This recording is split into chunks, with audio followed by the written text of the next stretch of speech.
Wholeness and balance vibration to everyone, and thank you for tuning in to the Universal Current Show, episode 3.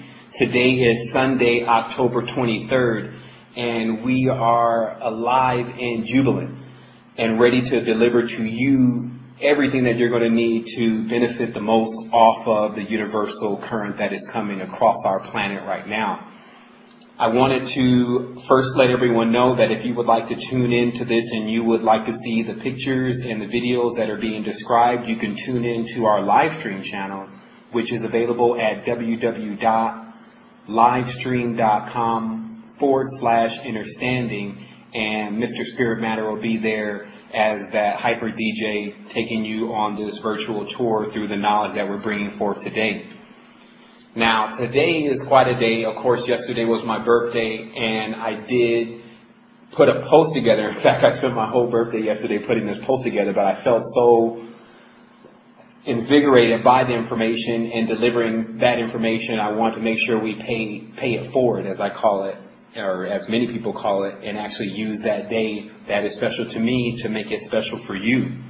And what really came out was a lot of the stuff that I've been leading up to saying. And there's just, at points, there's a demarcation in when certain knowledge comes forth and when it shouldn't.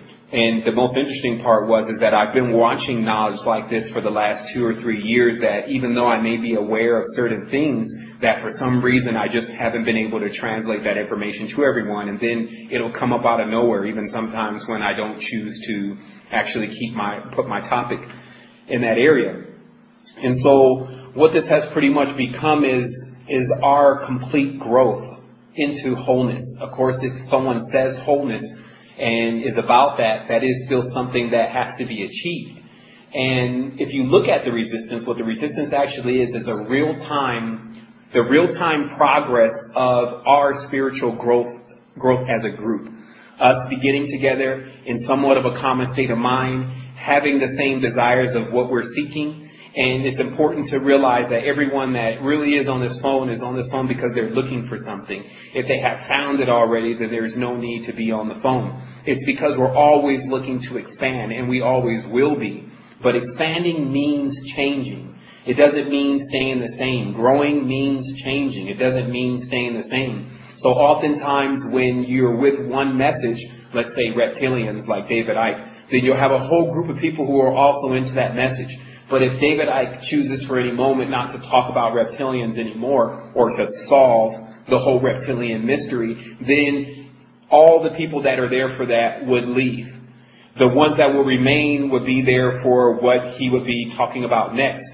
And out of respect, you would understand that many of the people who brought major revelations to a lot of the knowledge should be already prepared to continuously move forward using that same analytical intuition, the same abilities that were utilized to discover that, to put time and attention into now revealing something else. So what the resistance is really about is not just staying on one topic or staying stuck on something, but solving. And this becomes very similar. When you say solve, you're talking about something very similar to the wand of Hermes, or what they call the Caduceus staff, which was the mythological staff of when you touch someone that had an infirmity with it, it would cure them. But of course, the symbolism of that staff has been almost lost by humanity in its true meaning in our struggle to find out what was written on many of the temple pyramid walls. Much of the knowledge that has been lost and has not been able to be interpreted.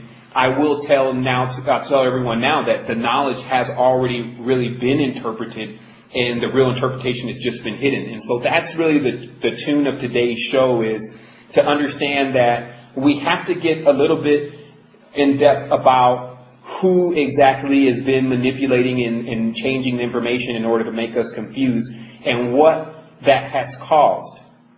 Because the thing about the resistance is also neo-universalism. We want to show the commonality between all organic life, not just religions, which is the term of universalism, is to just show the common denominator of most religions, which we are already aware of. But that still does not keep them from fighting. So what we have discovered more than anything with what I'm going to bring forth today is it was already known a long time ago. Man and woman, if you want to look at the term God or Yod or fire or spirits, man and woman are God. They are spirits. They are not the bodies. And what happens is that when you know what the core principles to that is, the core principles of your spirit, then it's very easy for you to tap into high levels of energy. But when you lose identity with your spirit or your soul or your son, as it is called in the English, when you lose identity with that, then your energy starts to become drained and your vision gets cloudy and things become very dismal. And this is what we discovered was taking place with the language, but not so much as even the language, but with our society. That as we watch it continue, it doesn't seem to be gaining more focus. In fact, it looks like it's going into a blind fury. So what we have here on today's show is about avoiding that. Not only avoiding that for yourself, but also teaching others properly how to avoid that within the same laws and rules that they have been using, however they've been misinterpreted. So how this is really going to begin. Let me look over just a brief set of notes here so I understand exactly where to begin. There's actually a post that's called Planetary Resistance Founder Turns Age 33 and also reveals hidden secrets about the Innerverse. And this link to this post I've posted into the chat box, which is available on the Blog Talk Radio chat box. And so I just put that in there now. And most people that are probably on this line are familiar with that post, but everyone should have got it in their email box. But that post is very expansive and it talks about a lot of things. And of course it's now very important for us to clarify what is being expressed here in this post. Because according to some of the things that we've said in the past and some of the stuff that's mentioned here, some stuff is a little bit contradictory. But again, we have been looking for the synchronicity and the likeness in knowledge through what we call a fractal. Meaning that if it's really the truth, you will find it in different levels of the reality. But when you find that, there becomes no reason for you to continue to deny it. If you continue to deny it, then it becomes somewhat of a state of madness. Meaning that you found the truth, and for some reason, whether it's someone else doing it to you, or something that you're currently believing in that needs to change, if there's some reason that you're still stuck on that, then it means that you're stuck at one point in the path. Meaning that if you're on the path to becoming everything, to understand that you are everything, but at some point you become limited to who you think you are, whether it's reptilian, whether it's God, whether it's whoever, then you've met somewhat of a block on your path, and it's necessary that you now move it. And this is what I talk about in the post about one of the most important things about things that demand us to observe them for a moment because there's something to learn. They put themselves in front of us, and it seems to be no way of getting to the next level without going through them. And this, I mean the pentagram. With the pentagram being thrown all in humanity's face all the time, whether it's on a flag of many of the different countries to some of the popular designs from McDonald's and toy stores and you name it, even templates to Word, Microsoft Word and different things of that nature, all contain certain symbols that humanity is very unfamiliar with. And it's clear that they're unfamiliar with them because now they've gotten to a point where they want to fear them. This becomes the actual systematic shutdown of our reality if we begin to allow fear to control everything. So it's important for us to come to the full realization that fear is negative. But negative means non-existent. It's simply a placeholder. It's something that we created in order for us to make contrasts. It's just a tool. So if every time a tool out of the great mystical toolbox comes out, like negative, we can't seem to learn the lesson from it, or we get hurt by the tool even, then how far do you really think that we can progress as universal beings? or beings that are attempting to understand their universal nature. Because many here from Earth feel like they are just earthlings. But the reality is you have multiple planetary energies showing up here. Now remember, a planet is something alien, it's something foreign. Until you understand it, it remains as that. So what we had done at times in history was anytime there was a foreign state of consciousness or another culture, we designated it as one particular unit, i.e. a planet. So when you talk about a planet like Saturn or a Saturnalian culture, you have to ask, where does this come from? Does it come from that planet with a ring around it? Or does it come from our own state of consciousness? This becomes a very important thing to understand, because then if you get this answer right, you cease the ideas that there's extraterrestrials and that there's something outside of you or extra. It's inside. And I'll show you how.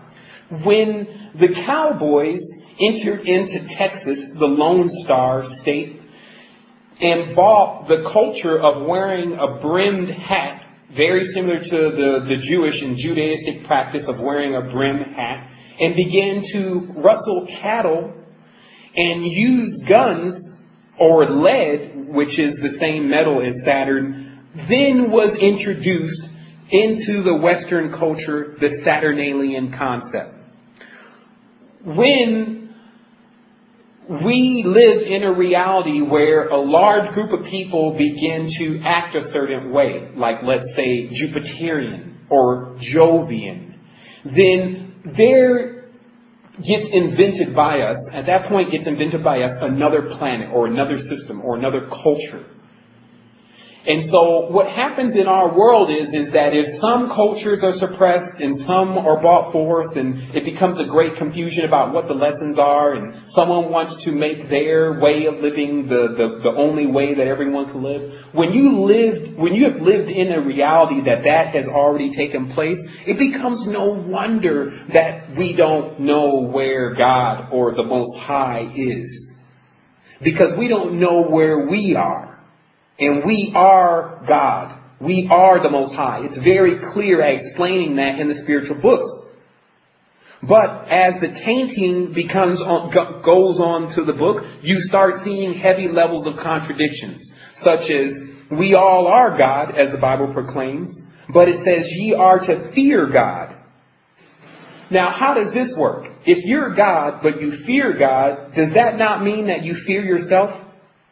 So it becomes not hard to understand in our reality why so many people are in fear of exploring themselves, which is really where they'll find all of these mysteries, these adventures, these contacts, etc. So from that point, I can begin this post here as we see that I talk about very briefly. I'm just going to go through this in pictures. But the second picture, you will see the polarities of the human body. And we're going to take this one step further because it has man and woman separated, but we already know man and woman are still in the same body. It just appears, because we're looking out at through two eyes, so we see everything dual. It appears that there is an opposite sex called female. But the reality is that within a man and a woman's body, there's a masculine and a feminine side. Now, since you have a masculine and a feminine, you have this term two.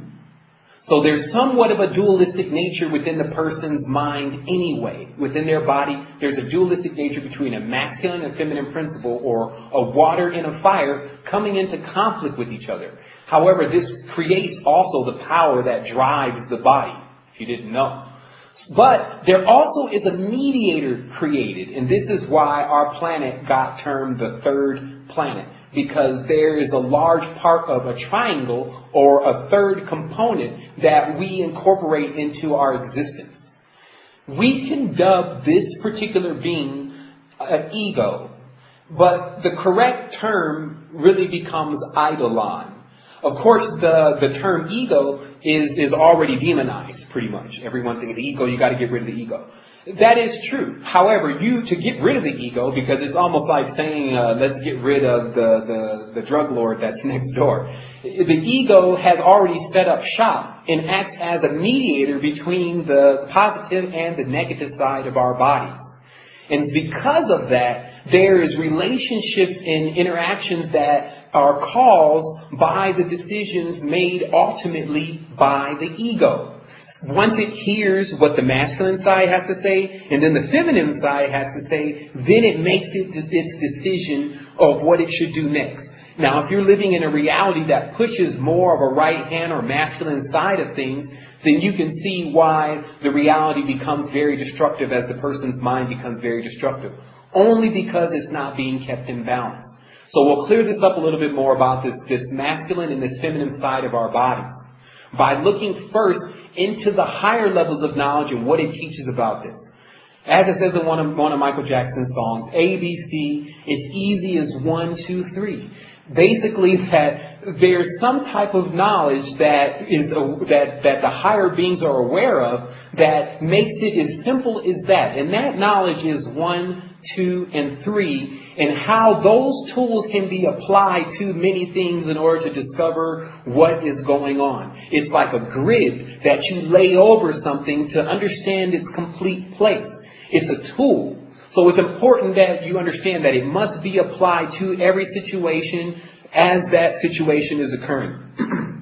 And I will explain to you the 1, 2, 3 of life.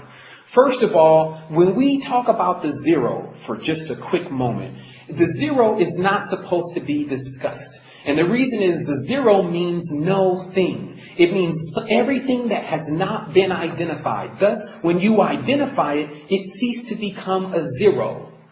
So it's important that the zero is looked at as a mystery. It is the actual womb of creation which brings out things.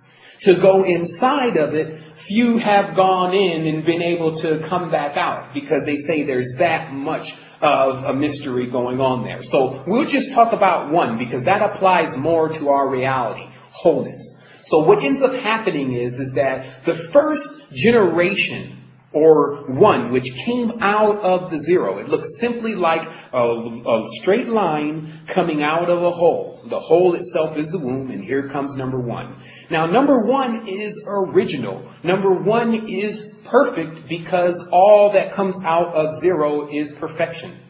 So how this works is that in order for us to get into what we are experiencing now as individual beings and all these different integers, we had to leave from one.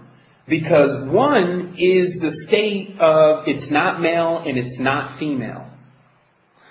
Ideas like male and female haven't even began yet. There's no separation. There's no ideas of separation. If one was to create another one of itself, it would just merge into the one again because it's no different. So that's why two came about. And the highest knowledge that can really be available here on this planet to jump off all of your other sets of knowledge comes from the number two. Because the number two is actually where our interaction is taking place and coming from. Two is like our ancestor. Because now we're three. So let's talk a little bit about two, our ancestor, and its traits. Now, when you say two, if you write that in the indigenous way, you write it as 2 sticks. Indicating that it's two separate things. And we can immediately label those male and female. So who two actually is two beings, but sharing the same space. And now we get into, like I said, the idea of the progress of man. Because man has and woman have a previous stage that they were gods. And this is why the gods maintain such a dualistic state, even up until this point. That the gods have somewhat of a two-face or Janus nature to them. And these two faces are male and female. And this allows them to procreate. So, what's important to understand, though, about male and female, once you begin to do this, remember, two is not one, so it's not collected. It's actually agreed to separate. It's agreed to be in a dualistic standpoint for the idea of creation to come about. So what the conversations between two, from one side to the other, is, I like it hot. The other one says, I like it cold. The other one says, I like to be seen. The other one says, I like to be invisible. The other one says, I like a lot of energy. The other says, I don't like any energy. So the reality of two's personality is actually hidden within the symbol of our moon. Who is number two? Let's identify who number two is. Number two is the moon. This is why the moon was always looked at as an androgynon. It was never female, just female, and it was never just male. In fact, its first indication or name was Nanar Sin. The being who was the consort was Inanna. So all of the ancients were simply trying to establish for everyone is that there was a masculine and a feminine side of the moon. And this is why they show the horn gods with the horns, because they're the bulls. They're the ones putting forth the seed. And then you have the female side of the moon, which is the one putting forth the milk. So the reality became that all of the knowledge from indigenous time was already encapsulated within their language. As you'll see, their symbol for the letter A is the bull with horns, if you have your charts there. You'll see the bull with horns is the letter A, because they're saying, well, this is where things begin. It began from two. Two end up birthing us. They are more like cows and bulls. The mother has milk, and the father gives the seed or sperm, but has a very bad attitude at times.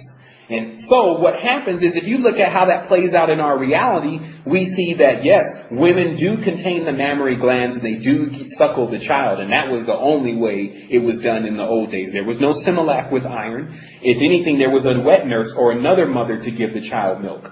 So if the mother could not produce milk for whatever reason. So what we find is that the ancients already knew about the knowledge of where we actually came from, but they also understood the dualistic nature of the moon and how there was a great desire to move beyond duality.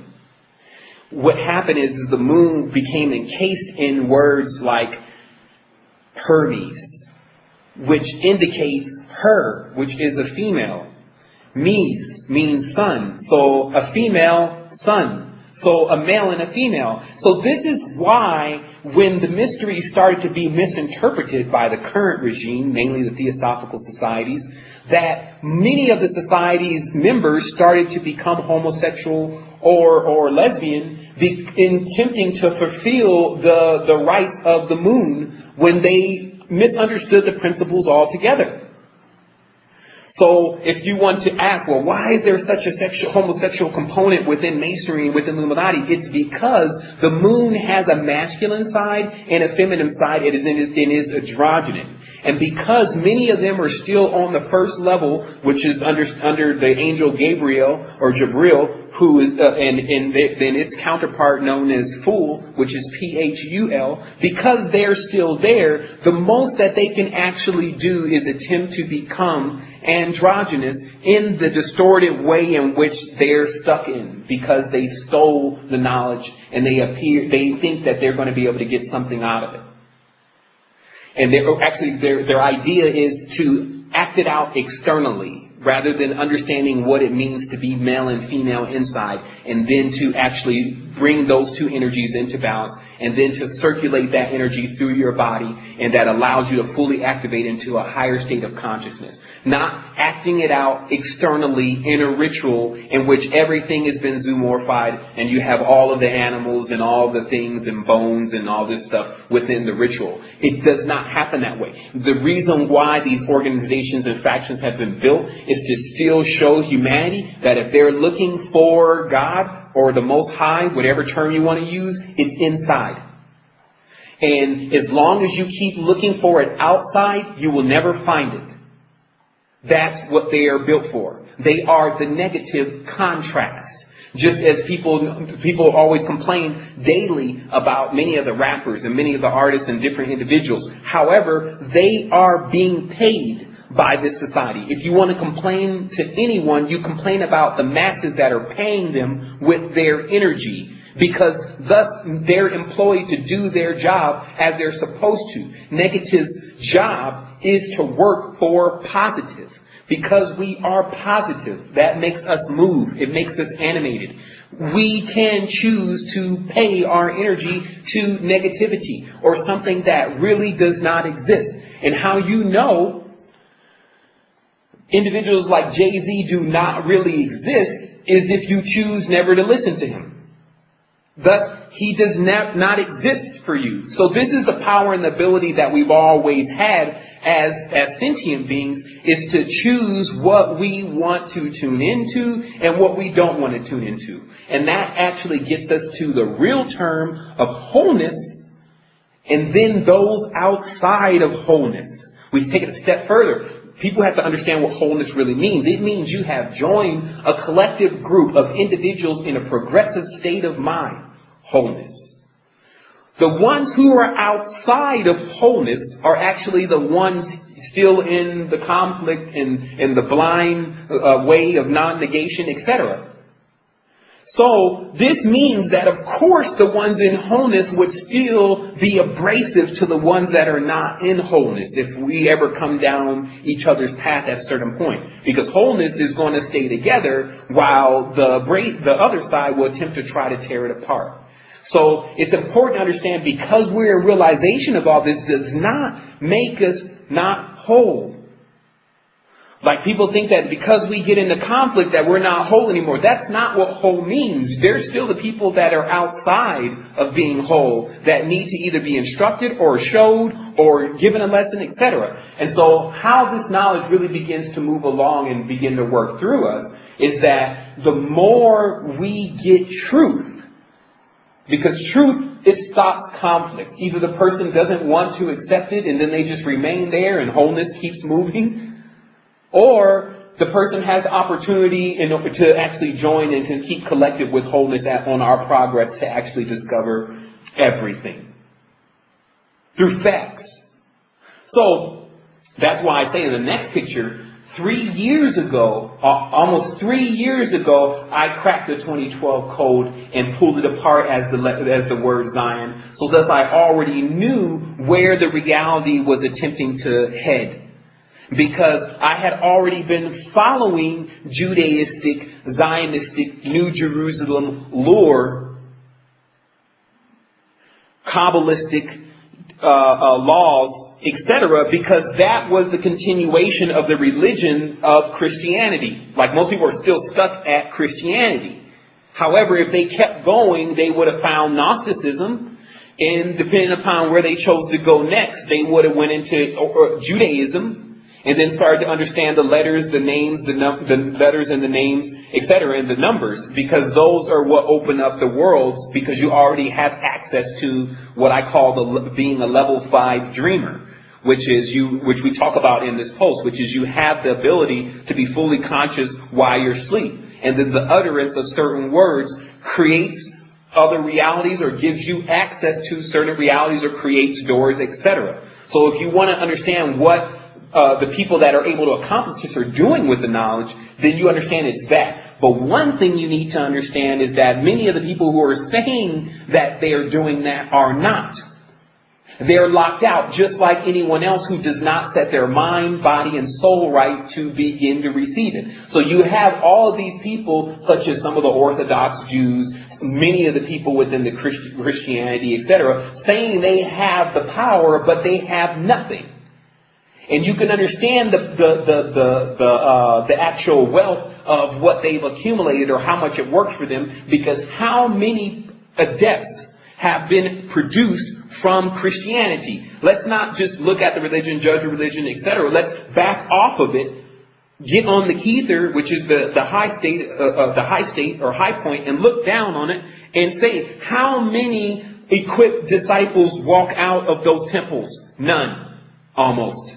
Very, very few. So that means just in general, from that level, that spiritual system has flaws and is defunct, because it should have 80 to 90% success with how much money and how much knowledge it supposedly has. But it doesn't have it. It doesn't have it not because the knowledge and the ability is not there, but it is because the people who are attempting to use it are not right. It won't even work for them. And I'll show you how this works. Now, in here you saw that this word, down further in the post, you see that this word Yah, which they've mapped out as the human genome. Like, this is the actual diagram that they send to us as the human genome. So from that point, the reason why they never enlightened everyone else about what the human genome said is because the human genome said that we actually were not humans. We're spirits. It says that we are actually fires. In the essence that how we understand fire is that it's everywhere. You light something and then it appears.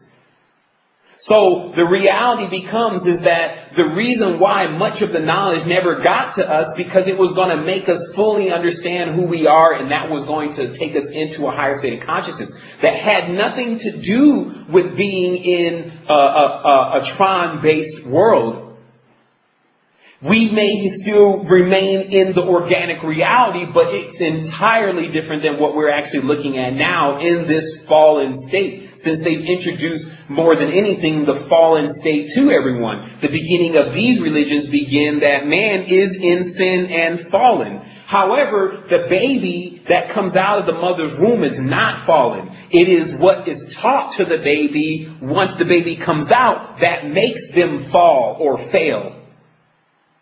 So this is what I started to notice. If anyone had access to as much as I have access to, they would have come to the same conclusions. That you saw men that were already diabolical and evil go into collecting the ancient knowledge and then disseminating it to people after they reinterpreted it. So because what was being discussed is simply the knowledge of the Spirit and God, once they made God, first of all, not us, and told everyone it was someone else, we began to fall then. Because the reality becomes is that when they were trying to interpret it, now who is they? The Aryans, the barbarians, many of the individuals who were attempting to steal, rape, and pillage, even Africans. In every single tribe there was a fractal of that kind of character. So when they actually got to the knowledge about God, guess what they saw? Themselves, because they are God. We all are. So we all are spirits. God just means spirit. Okay, so when they saw themselves, they wrote about themselves. Notice how the Bible is the annuals of these kings and these Caesars and just what they're doing. And just like now with many of the advanced people in this world, the advanced people are not writing about what they're doing and etc. They're most of the time just in action.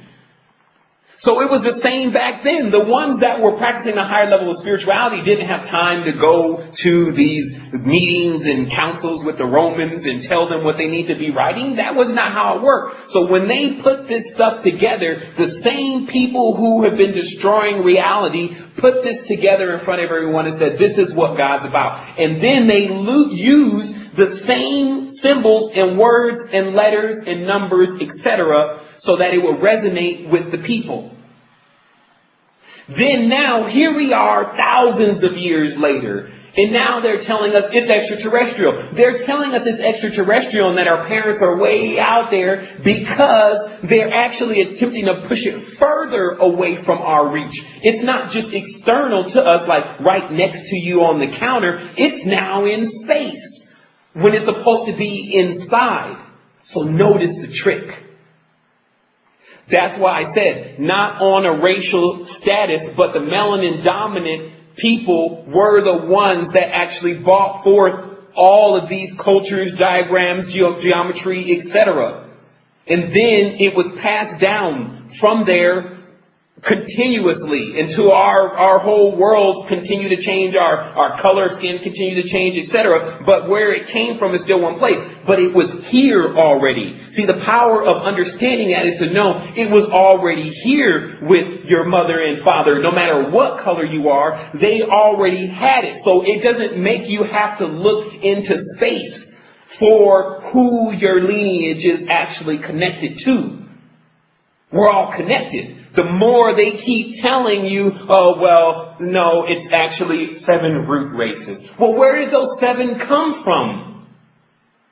And no matter what, if the person says, well, they came from 3, then where did 3 come from? Well, it came from 1. Well, there we are. So there's no more to argue about here. So notice how all of the words that have been brought to us about power and about and who we are always have a dual component to them. So they say Adam, it began with Adam. What does Adam mean?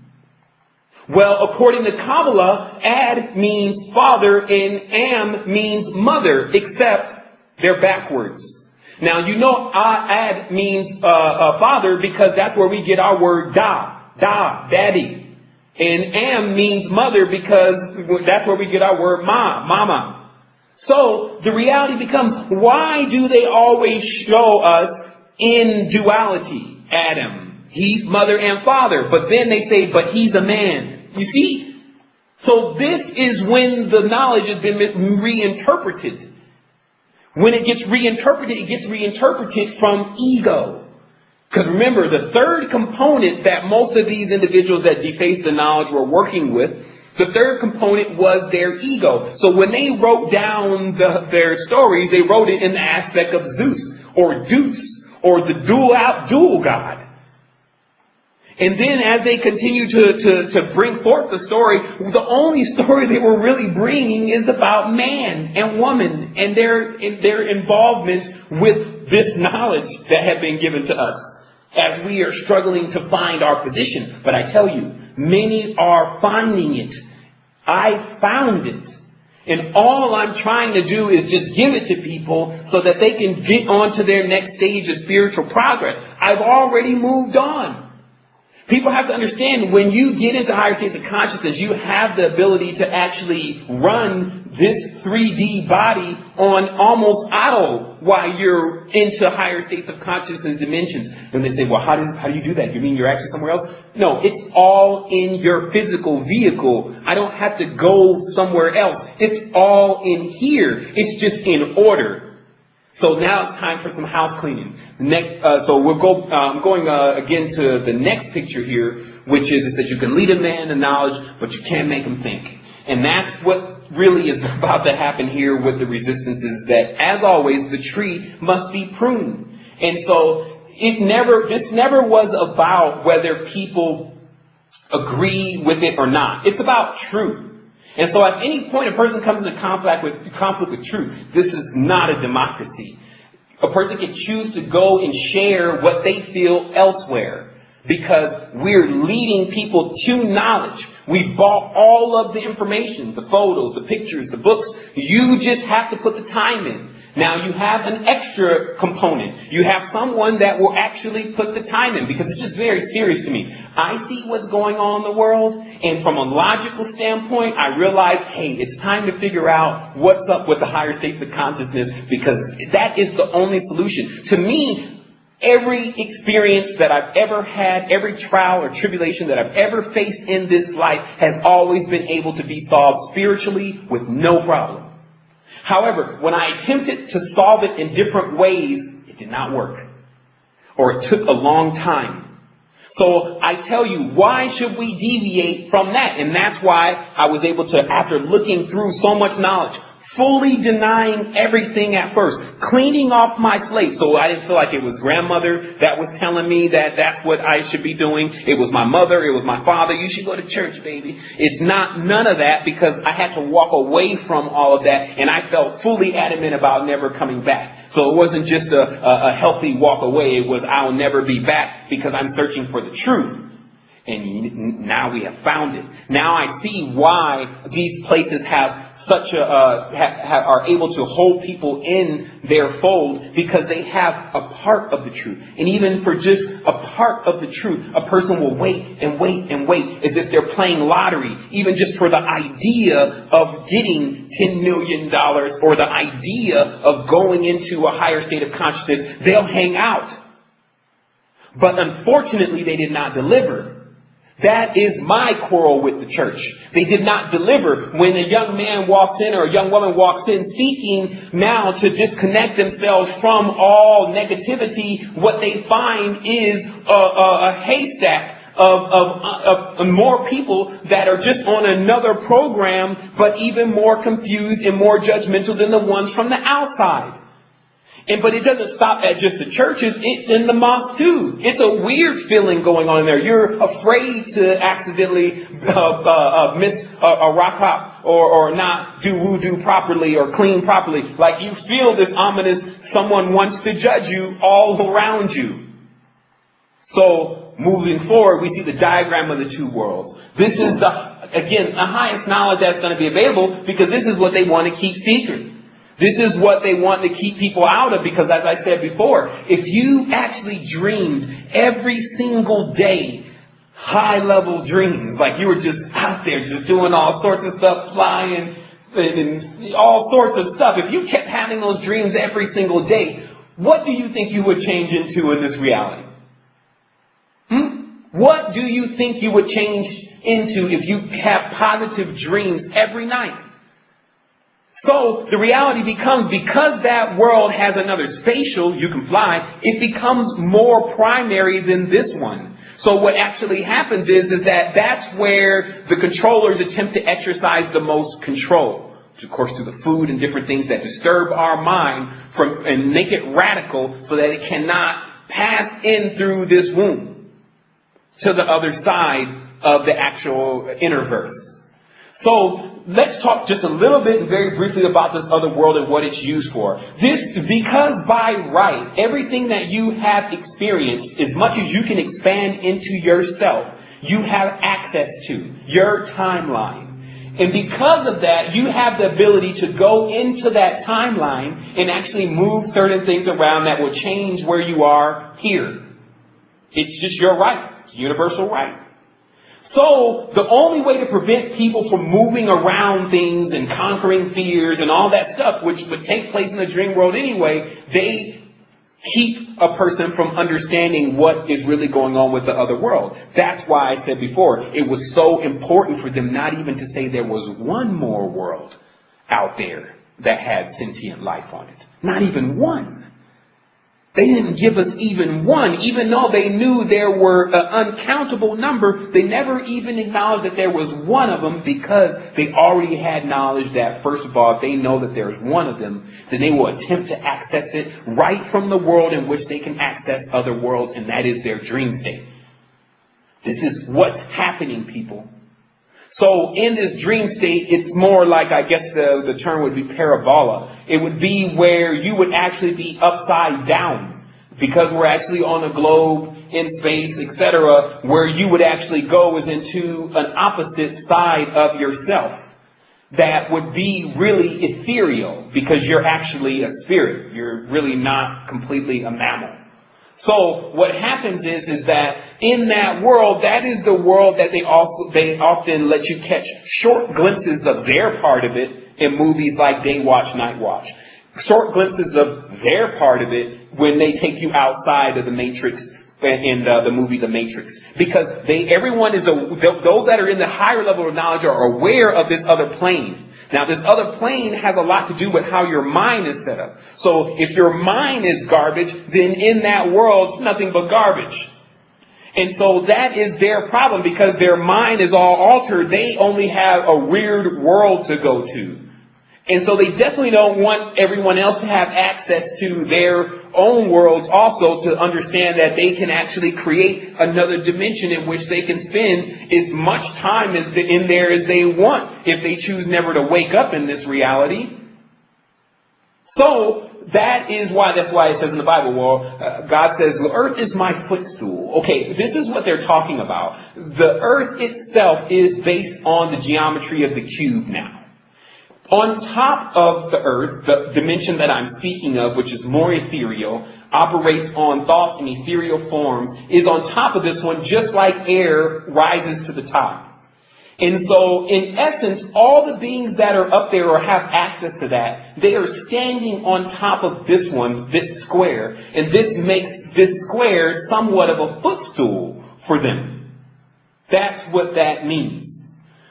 So, this is a very important thing that you see after the diagram of two worlds, which is the levels of the dreamer. It's important to go through that and see exactly what level you're on. And I left notes to if you're on a certain state, how to increase and get to the next state. While if you've ever been at the highest state and you've fallen from that, why that happened and how to get back.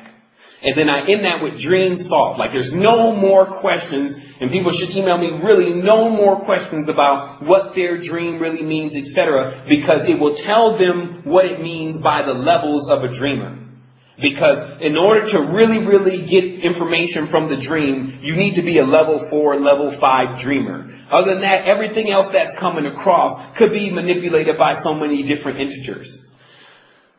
These worlds are ad infinite. And I'll actually explain very briefly that a lot of the symbolism that has been given to us in regards to the Vesica has a lot to do with the preliminary stage of mankind as a physical being. And this is the touchy subject that everyone runs from and like David Icke made $1 million off of, and this is the reptilian topic. Now, if you notice, the reptilian eye is actually shaped like a vesica, while the mammal eye is actually shaped like a circle. However, because we're all connected, no matter who doesn't want to get a big hug or whatever, it still means that somewhere down in the chains, either we were reptilians or they were mammals, one of the two, however you want to accept it. So from that standpoint, it means that there is a direct connection, just like there's a direct connection between humans and dogs. There's a direct connection between humans and reptiles. Now, if you notice in the East, that connection never rubbed them the wrong way. The connection with the serpents never rubbed them the wrong way when you see it in pictures. They have somehow used the serpent as a symbolism for their instructors, and I'll show you why that happened later on. However, in the other hemisphere, the Western hemisphere, they were into birds. They demonized the serpent and said, hey, as the Aryans are always doing their separating, hey, we don't want to be around the snakes, except we want to make a bird snake, just to see how that's going to come out. So remember, the Aryan state of consciousness is often not grounded, people. If you want to really understand what happens to people who don't have roots, then watch the Aryans. And then when they get roots, they become the best people. So, and that's their lesson. Likewise, sometimes the melanin dominant is too aggressive and too rooted, too much energy, too much strength, non-focused. And they have a lesson to learn about where that actually gets if they cannot collect themselves and stay together. So there's all types of things going on as we are now collecting into time wave zero in this huge melting pot of humanity and being bundled next to each other to talk to each other so that we can see, hey, you're not so different after all. The reality becomes we understand then more of who we are when we are not able only to glimpse into each other, but to get the knowledge again of what's going on the spiritual plane. So, as you see, this shape of the eye, on the outside of our eye, still remains the shape of the Vesica.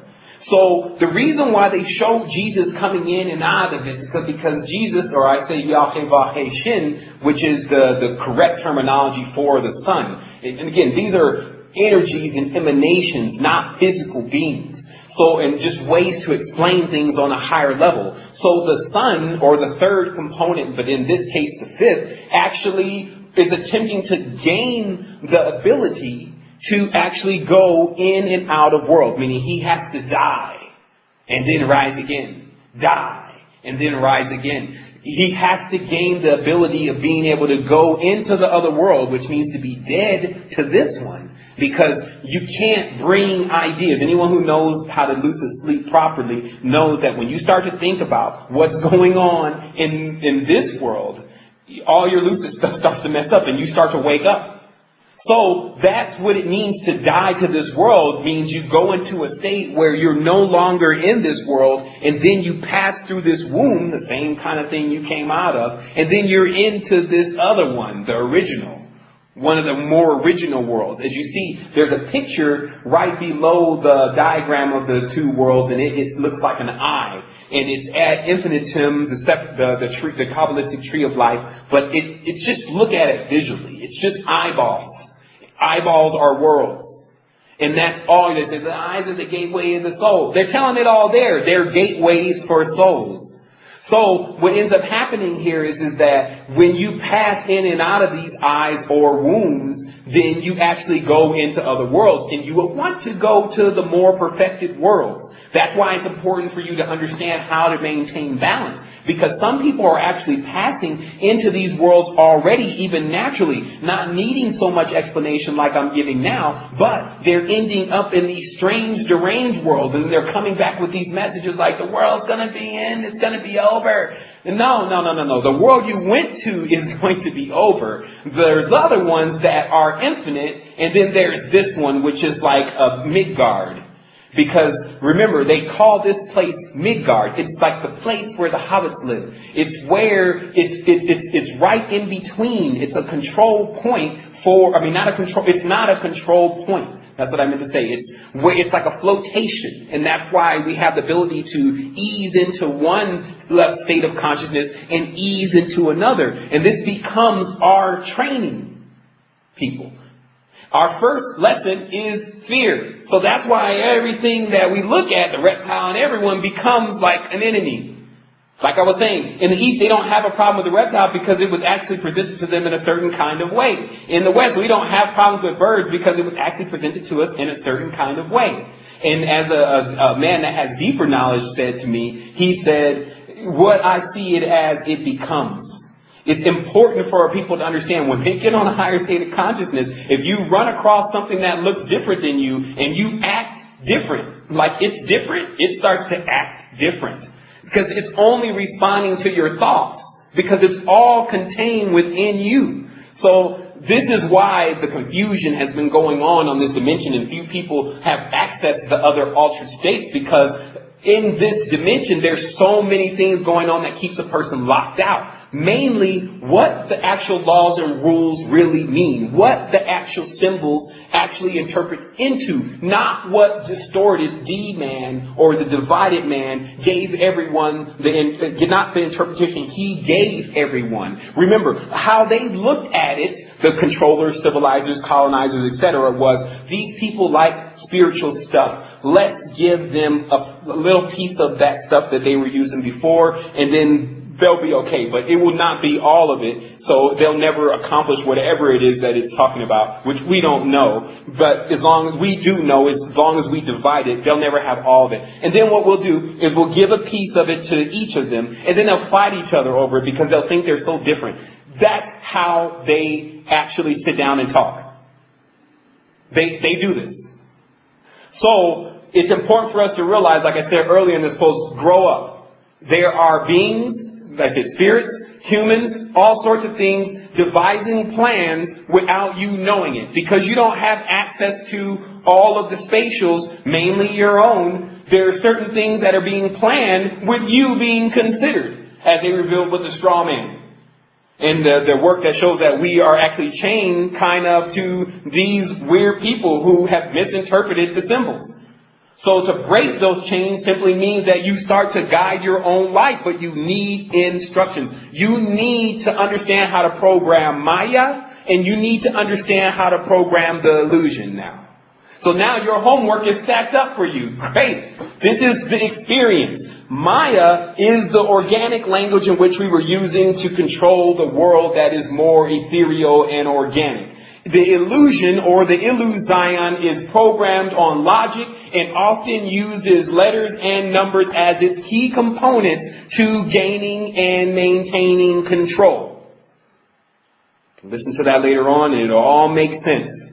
The tesseract, as we see here, skipping past the video, the cross on the second dimension, the cube on the third dimension, and a tesseract on the fourth dimension.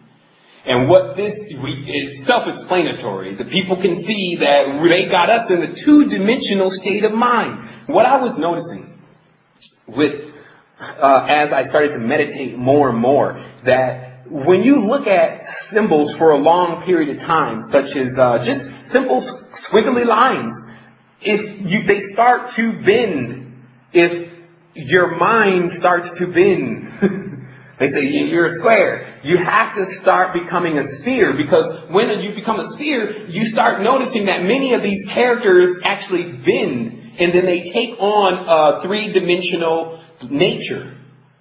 And then you can see what it really is. But if they're programming with two-dimensional stuff, like we are very familiar with what a cross looks like, then this means that that is the level that they consider that you're on. You're still in a two-dimensional dualistic state. I can tell you people, you need to go to one. All the other 4, 5, 6, 7, 8, 9, 10, 11, all of that out there, it's only more fractals. When you collect into one, that's when you get the whole experience, or you plug into everything. You're no longer separate. No one's dividing it for you. There's no more mediators. So we see that, again, one of the major things that I wanted to bring up, because people often question what my authority is. Like, especially the older people, they're like, well, you're 32, or however old I was when I was talking about this kind of stuff, and it's like, we really understand what you're saying, kind of, but you're still young, and that's so, by what authority do you speak? And I've been trying to figure that out too. I think everyone here is on this quest to figure out who they are, and then the more they figure out, the more they actually become fully themselves. And there was a lot of stuff that I was noticing with the synchronization within my name and within numbers and within astrological signs and stuff like that. Stuff that I all threw under the bus, basically, all the time. Because I never wanted to see any logic within this system. I was only discovering higher levels of knowledge. But then once I started to figure out what was true and what was not true by using the universal codes, etc., I started to notice a strange thing with why I was bringing this information. That it was not just by me having this brilliant idea one day to give all the esoteric knowledge that actually controls the world to everyone. It was a process that has started off since the time that I was born. And that has synced me, for better lack of words, synchronization, into being the actual door or the portal of information. And it's funny because we actually started off the resistance with the statement, if you don't see the portal, be the portal. And that was one of the most important things to really latch a hold of, because we started to realize that despite what we were experiencing in this reality, if you weren't going to be able to get the knowledge, if you weren't going to be able to get the truth, then you had to be it for those that weren't able to get it themselves, especially the youth. Like the little kids, man, they're really, really ready for the higher level of truth, and they're counting on us, just like we were counting on many of our presidents and our politicians and even our own parents, counting on them to have this already figured out so we would be experiencing higher levels of positivity, not a dismal, dying prediction for our dimension. And so the reality became, we now have the opportunity to actually turn all that around, because we realize that those who supposedly have the knowledge about how to control this dimension can't use a great deal of that knowledge. They can't. Because it's like blood on their hands. And that's why they say that many of those tombs that were robbed were cursed. Because whatever you got out of it, you still were not going to be able to fully benefit off of what was in there. And in fact, it was going to become your downfall. And this is what just happens with the cause and effect of things that carry such potency. So it will become a time where, it would come to a time where individuals that understood how to interpret the knowledge would get it. And then all the other individuals that had not participated more or less in the direct robbery of the knowledge would be able to receive it and be able to do more with it than Jesus. As he even says, in the Bible it says, well, they say, Jesus, all the stuff that you're doing, because the reality is that that being, as they're describing it, did not exist. But they're saying, with all the stuff that you're doing, are the people who follow you going to be able to do this? He said, these things, but more. And it's more because that one didn't really exist. You can do more things than what is described in that New Testament. But the knowledge of how to do that must be acquired. You must know all the wisdom of the Kemetans, not the Egyptians. The Egyptians were the gypsies. Like those days, that's why the gypsies and Egyptians, Ogiajita, all that was when the knowledge had already been corrupted. When they were actually taking the knowledge around trying to predict people's future with it for money. And still getting cursed. Look at the many of how the gypsies, how continuously, especially in Las Vegas, the gypsies still live some type of unfortunate life. They can produce everyone else's future but their own. It's because they're using the knowledge stolen from Egypt and calling themselves the gypsies as if they are from Egypt. But it wasn't Egypt. It was Kemet. So when you learn the knowledge of Kemet, which has a lot more to do with chemistry and alchemy and the internal body, and how to use the herbs and the elements in a positive way, then you actually go into the higher states of consciousness and not before then. That's why no one else is really, a lot of the masses have not gone there, because the ones who are actually interpreting that knowledge are interpreting it from what they put into it. And I have a whole book about this now. It's 700 and something pages fully illustrated. A whole book that shows them defacing statues, knocking off the noses because the noses could not be described as being Anglo. Doing different things like making statues to later on tell people that this was the original and then all the other ones are gone. Or they're saying that Ramses destroyed all the monuments and defaced the tombs, and they're naming monuments and tombs that didn't exist until after Ramses. So the thing is that we have been hoodwinked, bamboozled people. We are connected, but the main thing is to begin to understand who is with wholeness and who is outside of wholeness, still coming forth with the craziness of keeping us all divided, but by not letting us know how we're all together. Remember, when we say, oh, we all need to come together, someone needs to explain how we're going to do that. It's an idea first. Then people have to find the common integers of how we are all really connected. And those answers have to satisfy the people who hear them. That becomes one of the main things. Those answers have to satisfy people, and they say, okay, now I understand. And I see how I came from Venus, because the portals of Vista. And actually, it keeps bringing out pentagrams. It traces pentagrams in the sky. And then most of our fruit here is pentagrams. And then Venus is like the Empress. So could it be that a great deal of life that is being birthed here is coming from Venus? Absolutely. Absolutely.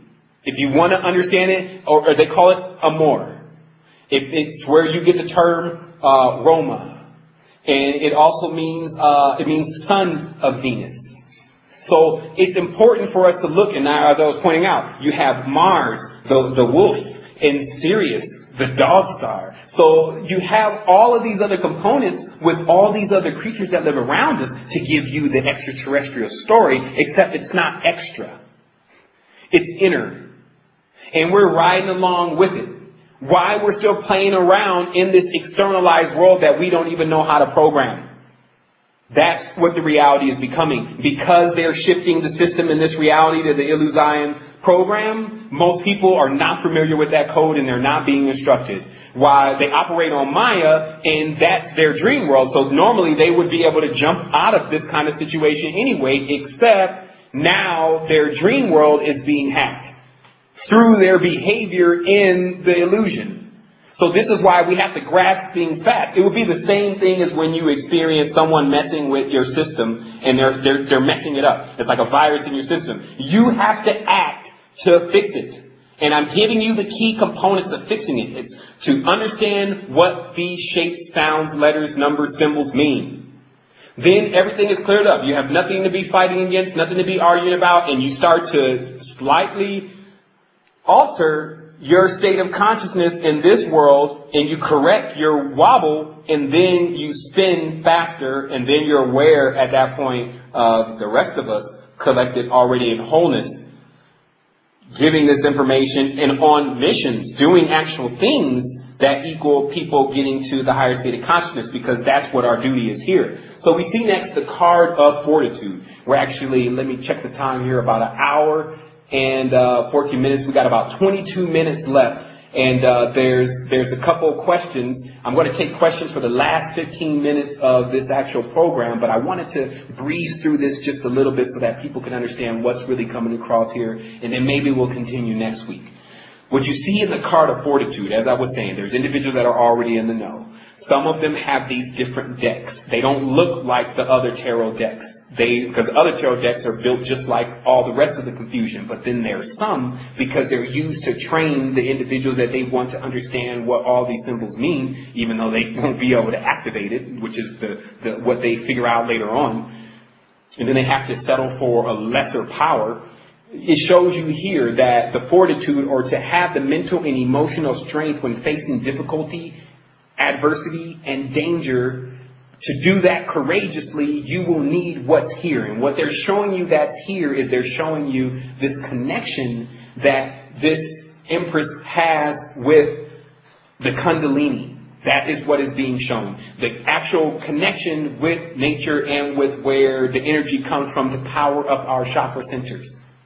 It shows, in addition to that, the lion of this world. Because remember, the actual symbol for who's controlling the world is a lion. And there's different colors according to their character. There's a gold lion, etc. The red lion is known to be the one that is causing the most war, pestilence, famine. They say the lion that roars about seeking to see who he can devour. And then you see that lion standing on top of the pyramid, which shows you a certain kind of geometry. It mainly shows you the eight-pointed star of the Ilu, or the Illuminati, a star of Ishtar. They show you then the five-pointed star, which is the Syrian star, or the Abrak, the 365. And then they show you the pyramids inverted.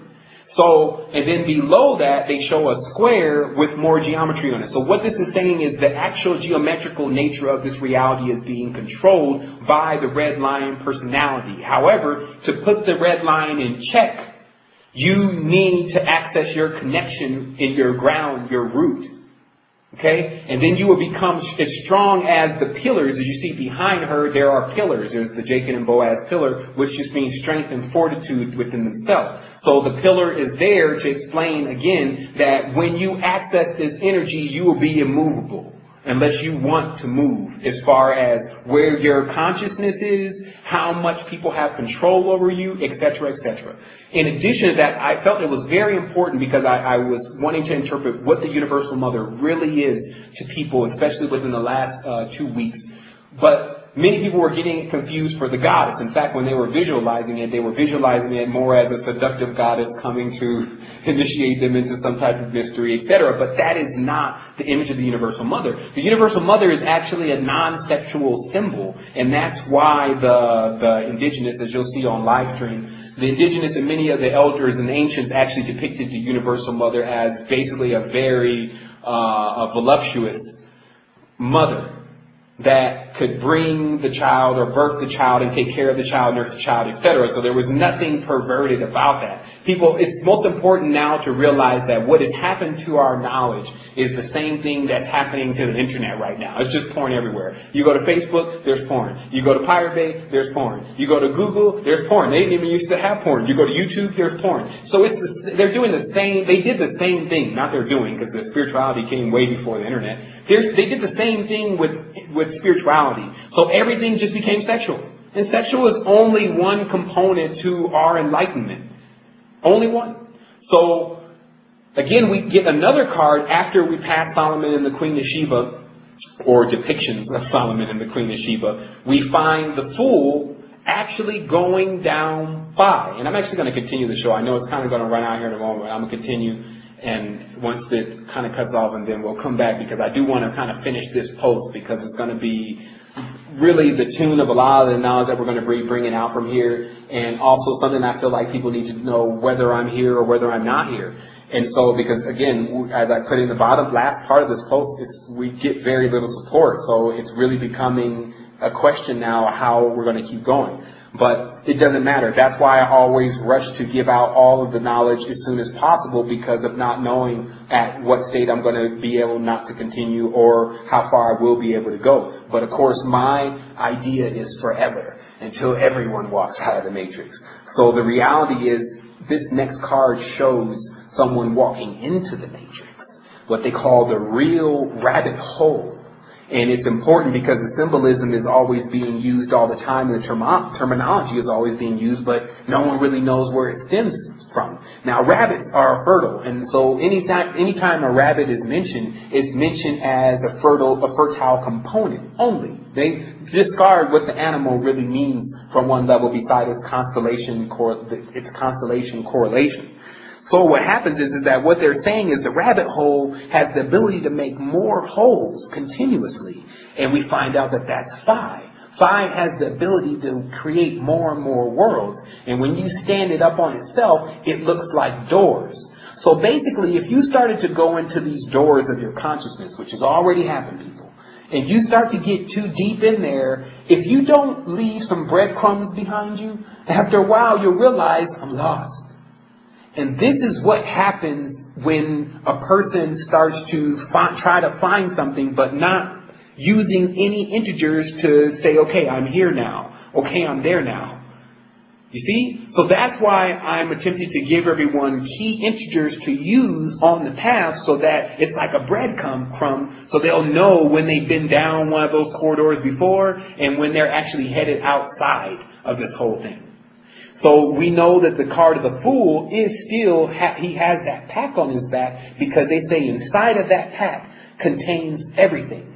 That the Fool actually knows everything already. But because the Fool keeps walking through all these doors and keeps looking for it outside of himself, he never finds it.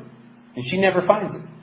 So what they're encouraged to do is to ground, stop for a moment, unpack your bag, all your talents, etc. Sort things out. So that way you can actually become in a position to continuously move on. Now, let's talk about Phi, because when you start talking about this kind of stuff, people just, oh, there's mathematics. I don't really understand things. There's nothing about spirituality that's math. It sounds like it's analytical, it's masculine, it's science, it's logical. So people go into that and they just totally miss it. It's very simple to understand this, and it's only a few things you need to understand. I already said, it's about Phi. Because Phi is about the fire, and fire means Yah, Yah means spirit, etc. So these are things that you have to get familiar with, so you'll understand how you got here and why is this taking place. How can I morph into other elements besides just fireman? So what happens is, upset. So what happens is you see that Leonardo da Vinci had already put this together, but this actual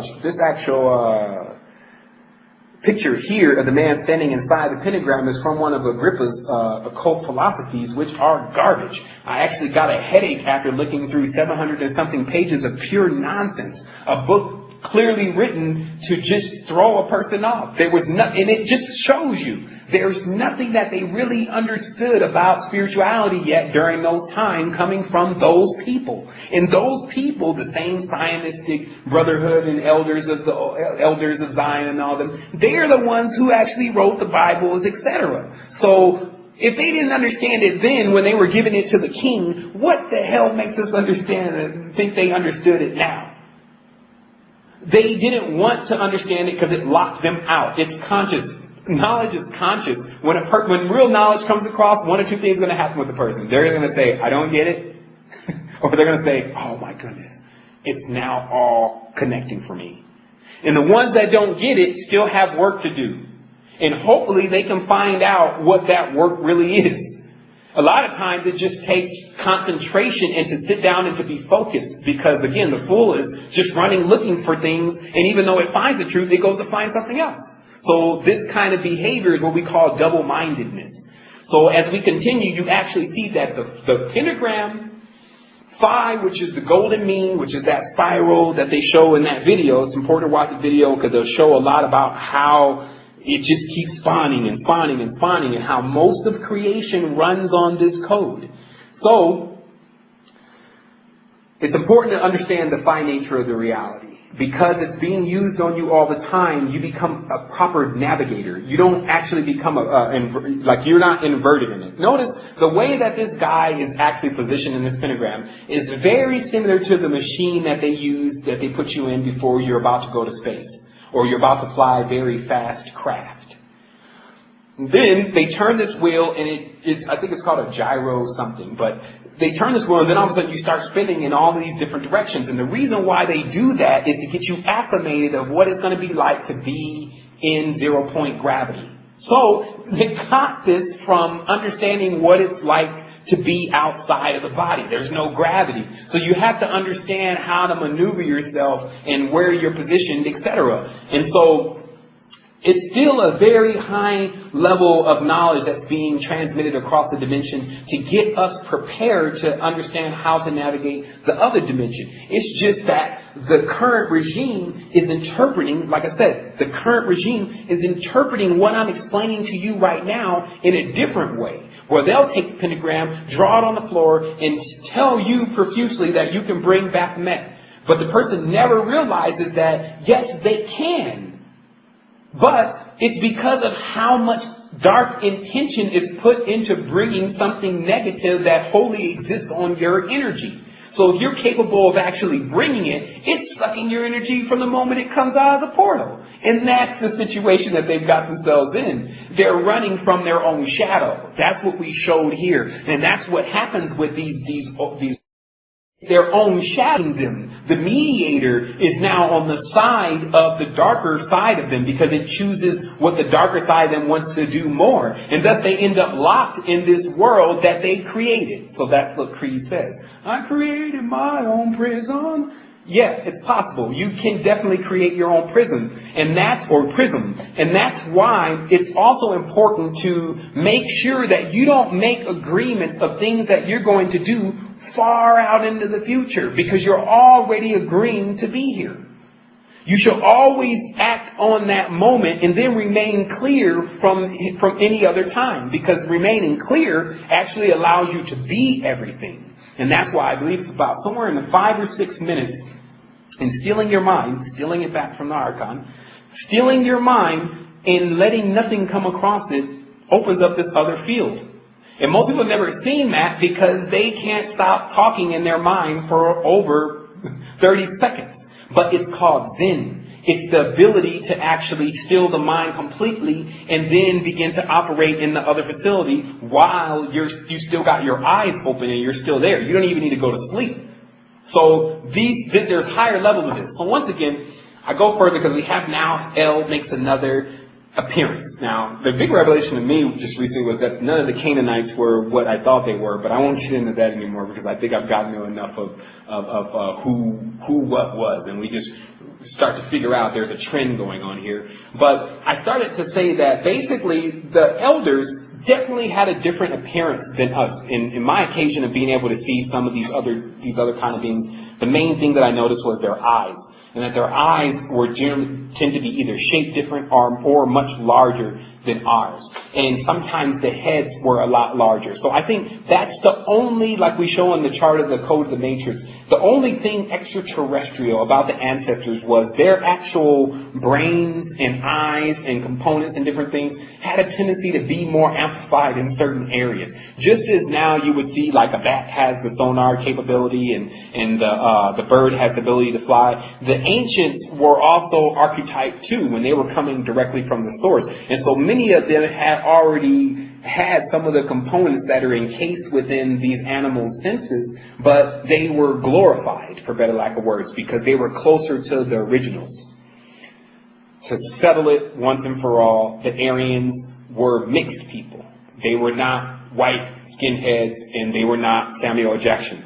So the reality becomes the Sumerians, that they were given the color blue in the they were given the color of the blue in the Hindu Puranas and the Sanskrit texts because they were saying they came from the sky. They weren't really saying that they had blue skin. So people need to really, really understand that where the symbolism, when it uses a color, it's only seeking to explain something, not at times the deeper literal meanings that we actually, or the surface literal meanings that we actually take. So again, they were blue because they say they came from the sky. They came from the sky in their state of mind. They were very lofty, non-grounded. They sneered at what the grounded or mud people were actually doing. They never ventured out to understand their culture before they eradicated it, etc., etc. So that was Aryan behavior. And they, again, swept across the land and are still sweeping across the land. And that's where this becomes a real-time mission, because this idea, as we talk about the Nazi idea, a Nazi is not a black person or a white person. It's an idea. It's a regime. It has a lot to do with Monsantos, and there's all kinds of people that work there. It has a lot to do with the United Nations, and they got somebody from every country working there. So as you see, it does not discriminate as we discriminate sometimes. So it's important to understand who you're really joining with at times, and don't look at the skin color to determine that. So what ends up happening is that I had this call to the many mansions, which came out of a very old book called the Horn Book of Hermes, which has, been thrown under the carpet because the guy, it's a really old book, but it's supposed to be to teach kids, but it actually syncs up words just like we sync them up now, but he gets a lot closer to their original meanings because he's more closer to when these words are actually being formulated. So here it talks clearly about this double, or this dual nature of our personality, where we started to become scared of our other self, as they call it. And this is what obviously locks a person out of the dream world, is when they're not ready to experience themselves, then they're not ready to experience. I mean, how far can you really go with not wanting to know who you are? And that's why there's a big level of misidentity going on with the masses, because they're always concerned with what everyone else is doing. Like, what is Beyonce doing, and what is Ron Paul doing? Remember, all these individuals are simply set up more if they're not talking about this stuff, which is what needs to happen during right now. If they're not talking about this, then it means that they either don't know, or they're being used by the side that wants to just waste everyone's time and never give them the mysteries. If Ron Paul doesn't get up on stage and talk about the fine nature to the pentagram and why there's 51 of them or 50 of them on our flag, etc., then that means that that individual is not ready to get everyone to where they need to go. If he's not going to bring the files, etc. So this is what happens. We can no longer stick around for anyone that does not want to continuously bring levels of truth. It's better to just stay in meditation. As I say in the end of this, because I'm about to wrap things up, I say when you know how these connect, this shows the pentagram and the golden mean, when you know how these connect, you have uncovered a great mystery, because actually you start to unlock yourself. Because the pentagram is a pin. Like the penitentiary. It's a place to keep people held in. That's why it means a nook or a small room. It's like a training module that you're kept in until you understand how to get out. When somehow they figure when you understand how to get out, then you actually understand how to interact with the next dimension that you'll be going into. And so it's important for us now to come together with the knowledge, the real stuff, to not be shy at expressing what we know, to not pervert our knowledge, our symbols, our laws, our rules. If you scroll down, you'll see I bring up two really good examples of when the knowledge is perverted.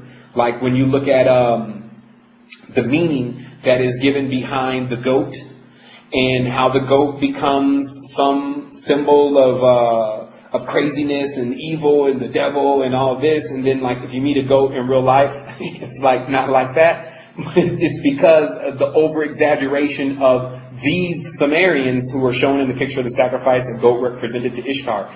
People were presenting to the fertility goddess for a prolonged period of time, but in their minds. There was never any, they only understood it as, I feel fertile, I'm about to go and make a child, thank you, fertilization component. Because they could recognize the fertilization component in the season. Because they noticed during certain seasons, all the animals went into heat. And the goat is one of the only animals that, well, it's not one of the only ones, but it's one of the main animals that in its mating procedure, it only goes into heat and then it's supposed to be paired up with another goat right then. And then after that, there's no more goat thing going on. So it was strictly a symbol that the caretaking that had to go with reproducing was within that symbol. But you see how it becomes something totally different now.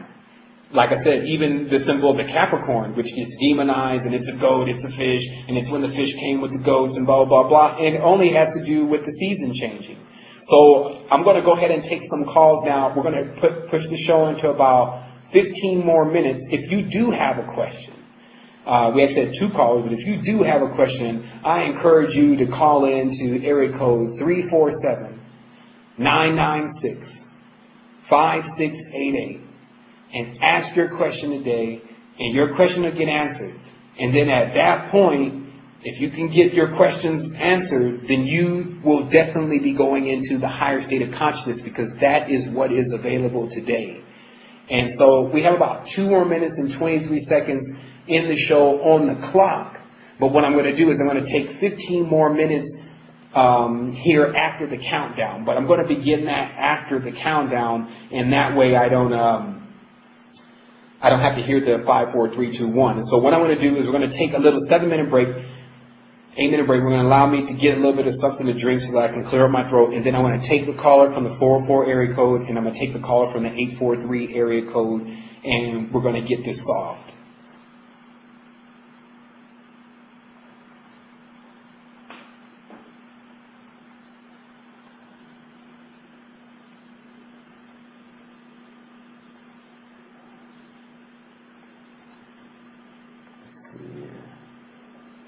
It is my desire, if not my duty, to try to talk to you journeymen with some candor about what is happening to radio and television.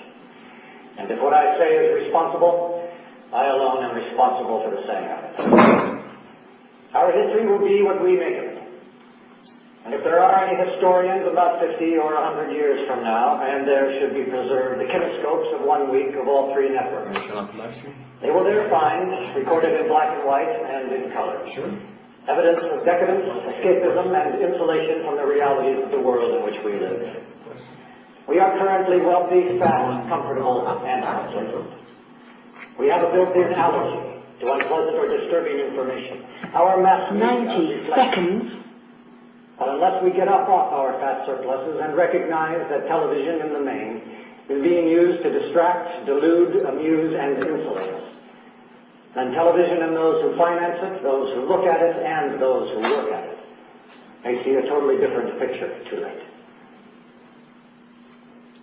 Okay, everyone, it's about 60 more seconds left in this. As I said, we're going to come back and we're going to actually answer questions. We're going to take a little, about 20 more minutes or however long it takes to answer these questions. If you want to call in and ask a question and you have something that you really, really need to get clarity on, that number is area code 347-996-5688.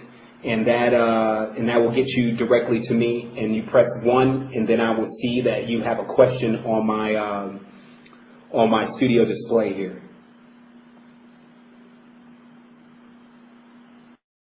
And like I said, we're just going to take as much time as it takes to get these questions out. We're going to start with area code 404. And caller, you are on the air with Universal Current Show, episode 3. And we're just definitely getting it all out today. How can we assist you? Peace, hope, peace and love. Yeah, you was speaking in your blog earlier about the exchange, the rectangle part of the money, and you were saying that how it opened doors. Could you go in a little in depth with that? And I have another question too, if you don't mind. Okay, well, we'll talk about. Okay. Yeah, you were saying about Michael Jackson earlier, and I've been, studying Michael Jackson a little bit, and I want to know how, he played into the metaphysical part of our time right now on this plane, as far as because he was always surrounded by kids. This guy, he did things that no other human being did during our time on this planet. So I'll let you speak. All right. Okay. So let's just start off first with that door. And again, as we look at the mysteries, what we see is that when something, it's almost like how this Kabbalah works. As you see that certain symbols mean certain things, and then it's just as far as you can take it. So with the triangle, with the rectangle, or when the rectangle becomes a door, then if you shape money like that, then it programs a person in their mind to say, this also is a door, it's my access. Because they geometrically think that way. See, when you're shaped as phi, like our bone structure is shaped as phi, etc., then what happens is that anything that resonates to that becomes attractive to us. And that's why they were saying the ones that have the closest towards phi in their appearance actually are attractive, while the ones that are further away from that are actually just not attractive to us. And this becomes something like a molding, and that's why we have to break this mold. Because I'm more than sure over a period of time of being into the phi reality, then you would think that you really are phi, that you're just this shape. And that's why people put the pentagram on their body and put the pentagram, because it's a psychological saying that I'm this. But then it's self-identified because it has 5 points, etc., etc. So how this works with the dimension in the the rectangle, is that symbol becomes to people their current. It becomes their energy. And that's why in magic, another person will pick up the pentagram, which is the same thing. And they'll say, this is my current, this is my energy. Even though it doesn't work well. Just like the money doesn't work well. Because the original use of it is a door to another state of consciousness. It has nothing to do with anything in physicality. And so now that it becomes that shape, it's also a door to a certain place. And this is where it gets deeper for those that are understanding that kind of knowledge. And so far, because you see the pentagram is related to civilization, it appears that the rectangle and the pentagram and these shapes, while still being training modules, over a period of time hamper a person's consciousness. So in order not to go into duality with it, because duality is employed by us, it's better for us to look at it as we are going beyond the system. But in order to go beyond something, if it's put itself in your way, like we were talking about on the show, it becomes like a block in your way, then you have to solve it. Solving is to solve is to make it solvable, to make it disappear. To do that, at times you have to show it itself. And this is the idea of the fourth dimension. You collapse 2 waves against each other, and then they both dissolve and create a space of no time. So we actually figure out in our reality that the reason why what we fear is around us is because it is us. And our society is designed for us to fear ourselves. And then when books are shaped, they're shaped like that rectangle too. And then we go into the book, and then we go into it like, in this case the Bible, we go into it like a spiraling door after door. And so this is a little bit about how this works. But to understand how it works is to understand infinity. It just keeps going. So we could be on the phone talking all day about how this reality is phi based. Now, a little about Michael Jackson. First of all, in this system, because remember, those who were involved with Michael Jackson, including his parents, were already aware. There are many parents, like Nas's father. They were already aware of Kabbalah and many of the laws and the rules of Kabbalah. In addition to that, you have these spirits, and this is what I've noticed that goes on, that when you're about to name a child, the spirit speaks in the mind, and then next thing you know, the child ends up with a name that the spirit has recommended. That even the child themselves seem to already be, quote unquote, possessed by another energy, which gives them these talents and these abilities. So we understand that the biorhythm and the connection that we all share, when it's really close with very intelligent beings, then we have an opportunity to, just like anyone else that has that individual in their family, access them. So I believe Michael Jackson, because Jack, or as in the Union Jack, is mainly I had a finite breakdown of what Jack actually means, but it actually means an individual that is ready to receive energy. They're ready to receive something. And I have several movies that show you the Jack character, and when Jack comes on, and then the whole movie is attempting to change him into this ultimate archetype. So in this case, Jack's son, as you see, the son is in the back, and then you have John's sons too. It's easier to catch this with John's son, because John, as we talked about before, in the Aryan culture is Ion, or basically their end-all, finish-all. So when someone's named Johnson, as most of the Africans were given that last name that had come into the United States, then it links them or chains them to the Aryan. You see what I mean? And so this is how we all kind of end up getting connected through several different ways. And that's why sometimes they call it crabs in the bucket. And that's why slaves have chains, because they're actually connected. They're becoming connected. And when you have that last name, then you get connected. So with Michael Jackson, he became connected. And that's why, again, the 1, 2, 3 was a Masonic song. And this is all taking place in Motown with Berry Gordy and these individuals who are already getting knowledge from Kabbalists, from the Moorish side of things. So this knowledge, Kabbalah, is not Jewish, as we know Jews. They have a certain part of it. But because it belonged to 12 or in the hidden 13 tribe, then they didn't have all of it. And so there were groups, and I have some pictures. I'm still making a decision whether or not I'm going to actually publish this book, or not publish it, but just put it onto the internet, because it's not going to be accessed any other way. But the language is really rough in it, which is the only decision that I have to make. But it literally shows the transformation of deities and things of a nature of power, and who is actually doing that. So I guess in conclusion, what we can say is there were very aristocratic families from all races. And I'll publish these pictures, because you can look at these people's faces and know that whatever bloodline they're from, and they come from all different skin colors, they are the purest. Their skin doesn't have any pigmentations or anything. Their eyes are very clear. They almost look as if they are wearing makeup, but makeup didn't exist in that day.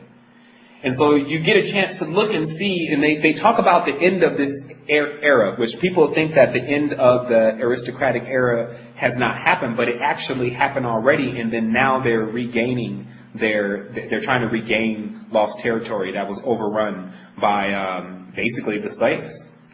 So what happened is that when you look at this poem that's written, and I won't be able to pull this right away so everyone can see it on live stream, but what it says is that there became a time where the princes were smashed against the walls, and that the harlots spoke wrath with the king. And so what all they're describing basically is that there came a time where all of these aristocratic Aryan individuals were thrown out into the streets by the people because of the way that they were ruling.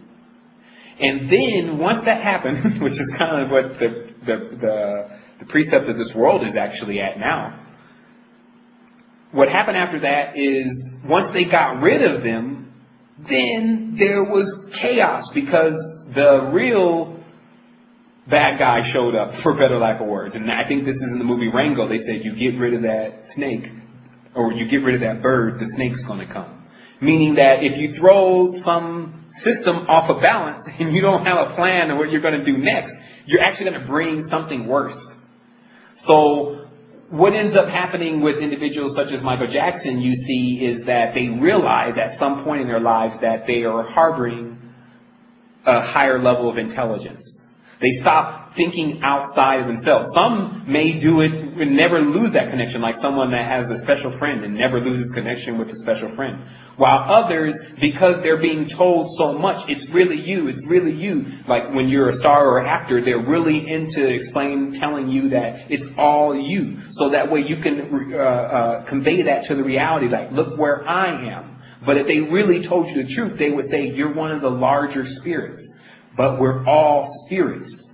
And we're all connected. They don't tell them that. They just tell them, you're actually separate. You're the greatest, etc. So when you feel, because then it actually locks this powerful being also within their own mind, because they don't understand how they're connected to everyone. So when they go out there, they don't use all their money to help everyone and use their star power, etc. to help everyone. They use it only to accumulate more. And so what ends up happening is that at some point, I'm sure, just as with many of us happening now, we realize that we are those larger spirits. And that, but there's a connection to something else. And we keep reading about it. And it's all these books. And all it keeps saying is that you are so close to understanding the truth, while others are much further behind. However, you can help those, or you can help them, or you can hurt them. But you must make a decision now. Because now you know that every move that you're making is either helping or hurting something. So if you do that blindly, like living life drunk, and that's why they would call it, most people are inverted pentagrams, they're upside down. They live life without any bearing. The actual phi keeps spiraling, just like the money. It keeps spiraling, going down, and coming up again. So as that actually happens, who can gain bearing?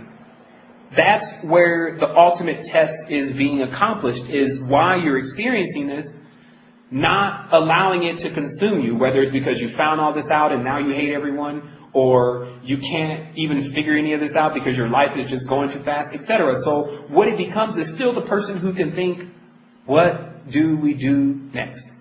And this asks this question to themselves, like, now that I know this, what should I do? I should not make this my enemy. So that's how deep the level of knowledge keeps going, because when you step outside of the individuality, you realize that you can neutralize all of your enemies. But for many individuals, when going through life and carrying very large spirits, they figured out very late in the game that how much control they really had. Like, I think that Michael Jackson, earlier in his career, was clearly not understanding what was going on with the spiritual level of things beside what he was able to tap into. But then later on, he started to get an idea of what he could really do, but still chose not to do anything. And then at a certain point, when he finally decided to make the move, that's when it was already him going through such a long life of actually still leading people in a direction that is still not in the direction of truth. And that really becomes hard for people to accept about some of the world personalities that they see as their mentors. But there's really only one set of knowledge here. And if a person is not talking about that, then it means that they're taking you in the thigh. It's like if they are trying to convert it into something else so that you can understand it, that's one thing. But when it starts getting it just doesn't remain cohesive, either because of the way the person is behaving or what they're doing or maybe what they're saying they're doing. Like, remember when Michael Jackson made some of the most positive songs, then next thing you know, they throw one of these cases on him, and then it's got everyone thinking, well, that song, who knows what he really meant in that song. So that's what kind of happens, and that's what one lives with when they have not completely neutralized that other side of them, which most people are not aware of. That's the agreements. The agreements still hold. So if one does not confront those agreements and straighten those things out, then they're not able to fully do what they need to do. And I think what happened with Michael Jackson is there's definitely many agreements that were made and many contracts that were signed that had to be approached from a spiritual level, not just, okay, forget those contracts, I'm just going to say what I need to say. But he did still get his message across before leaving. But again, big souls, because we see with Michael Jackson, individuals like that, they have a heavy pharaonic descendancy.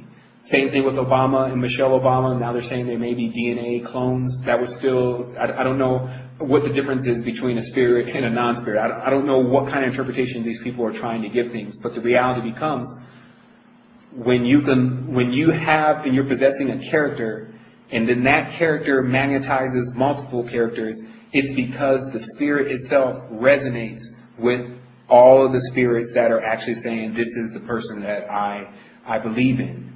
It is now unfortunate that because the controllers know that, they grab people out of bloodlines. and then make them do things that are opposite to the truth so that it perpetuates the confusion more. And so I can still say how many people spiritually progress through Michael Jackson's teachings. That's kind of how I look at everything now. How many people are spiritually progressing through the teachings of Jay-Z? How many people are spiritually progressing through the teachings of Obama, etc.? So when we look at it like that, then it allows us to remove this feeling of us having to respect someone because everyone else is respecting them, and just cut right through and get to the truth. So, caller, what I'm going to do is I'm going to take a second caller because I know people have a certain time lot that they do for this show, and I know I didn't answer questions earlier, but hopefully that does clear up a lot of what's going on in as far as your questions about these situations. Okay, thank you. No doubt. Okay, caller from the area code 615, you're on the Universal Current show. How can we assist you? Peace. My question is, what I want to know in this new day and time, everyone talking about these paradigm shifts that's going on, and like people having the ability to create, and people are talking about the powers that people are coming into. And on one of your shows, I heard you talking about the tetrahedron and how there's this ability to create anything in this reality with the tetrahedron, but you said you wouldn't use that to create for the wrong reason or whatever. But I was wondering were you talking about a physical tetrahedron or some type of mental projection, and could you go into more of how that is done? For sure. And related to that, why don't I see a lot of New Age people talking about these abilities, but I don't see any of it being displayed anywhere. It's just like in the church, they talk about healing all the time, but you never really see anybody get healed. I don't see anyone manifesting anything, you know? Man, finally a real question. I appreciate you asking that question, man, because that question right there gets to me all the time, and I wonder why people don't ask that question, because that's the question that I ask. And I'll explain to you the absolute truth about this programming and these powers and these abilities. First of all, you can't program this reality with a tetrahedron. But the reason why I said I wouldn't do it is because still building more things in this reality should be in question, just like whether you should be bringing kids into this reality right now. There's certain things that I need to know are going to be situated before I decide to keep building anything on the level as strong as a tetrahedron in this reality. So now how does that happen?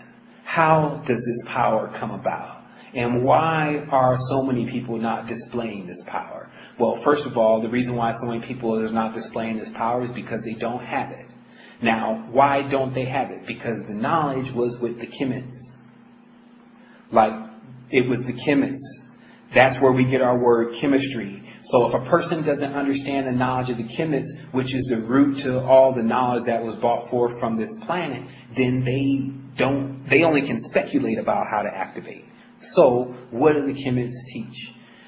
Well, I don't think there's too many people on this line.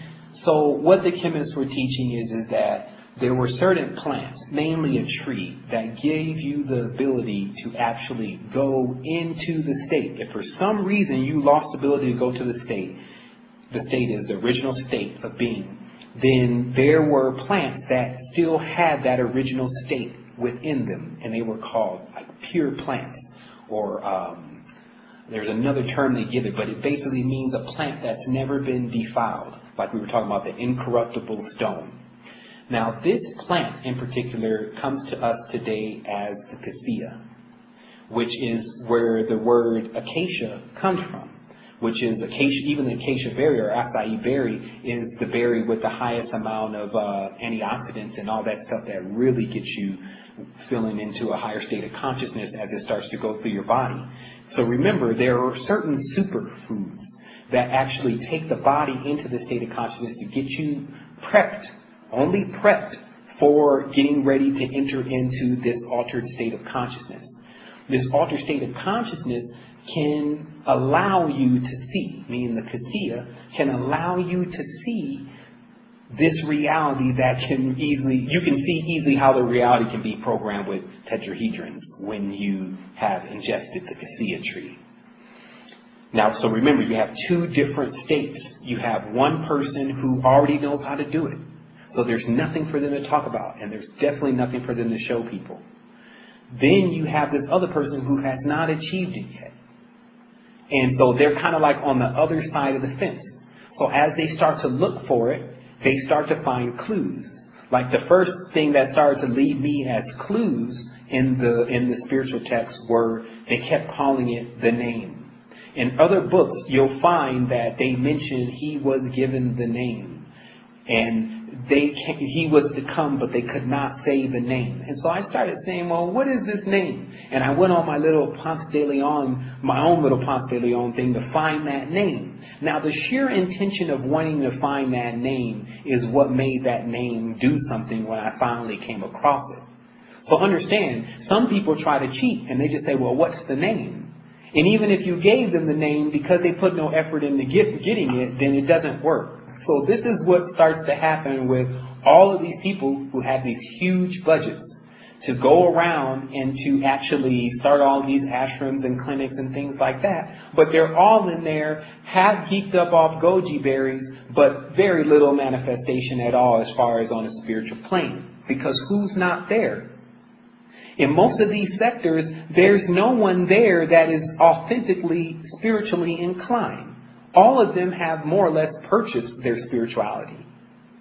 So what happens within those league of people is that they're only able to reach a certain level, and one level they don't hit is physical manifestation on this reality to show other individuals. Such things will have the men in black dropping out of the sky, for real. The moment that a human actually goes into an activated state, if they're not ordained to then go forth with their power to do something, then they're shut down almost immediately and isolated. Meaning that they generally get them out of that country into another country through what appears like their own suggestion. And that's what happened to me. When I was in Atlanta and I activated, I could read minds easily. Like you looked at a person and it just all came through. But the weird part is you didn't want to read everyone's mind. There was something about the power where you didn't want to use it. It just kind of worked automatically. And that's kind of how I think you deal with people that are dealing with the truth versus imposters. Because imposters are always trying to make it happen, while the truth is trying to actually just get his mind clear, or her mind clear. And then the power is working because it's constantly wanting you to do something. So when you see in the person's mind that they have strife and stress, then you actually go and talk to them. Now remember, most people don't even go to talk to each other. They just kind of like don't know what's going on. So that's why, power and abilities gives you just more stuff to do. It's like you're tasked more to help humanity. And you feel that responsibility even more because you can't let one go by. So it's like if you hear one person's mind and they're stressed out, and you may have like a busy schedule that day and really need to go for some reason because your heart is fully activated to give you this power. Even one of them, you sit down and even be late just to give that person the good news. So that you do see people utilizing the real power on this reality, but it has nothing to do with throwing lightning from the hands and cowering the Illuminati with lightning rays, etc. It has more to do with a service that's done to other souls that are so close to gaining their next level of the path. And then they just need a little bit of instruction. And so that's all a person needs. Anything else that you're doing in front of them is actually going to really thwart their spiritual growth. Like if they see you move objects across the room with your mind, how long is it going to be before they realize or start to feel like you're different than them? That they can achieve what you achieved. And so then they start to worship you. And that actually loses the point altogether. Because the point is to turn them into being able to do that. But if they're witnessing it before it's their time to understand how it works, mainly mental things that are going on wrong, imbalances that are going on wrong, that if they had the power, you would actually witness them destroy you with it. Because they would get I have to kill the master to gain his energy syndrome.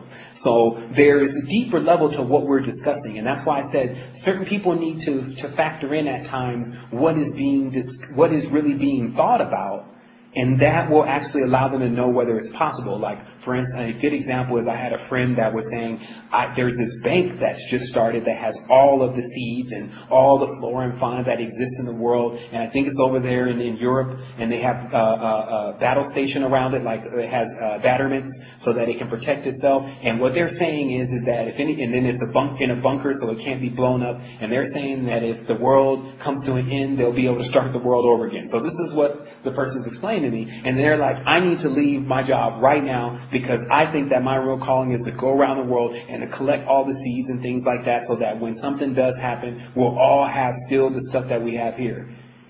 And I asked the person, I said, do you actually think that in the time in which would come that we would need those seeds that you have, that we wouldn't have already went through a time that either had one or two things going on? Complete madness, so that when we planted your seeds, someone would actually come and steal all of it from us.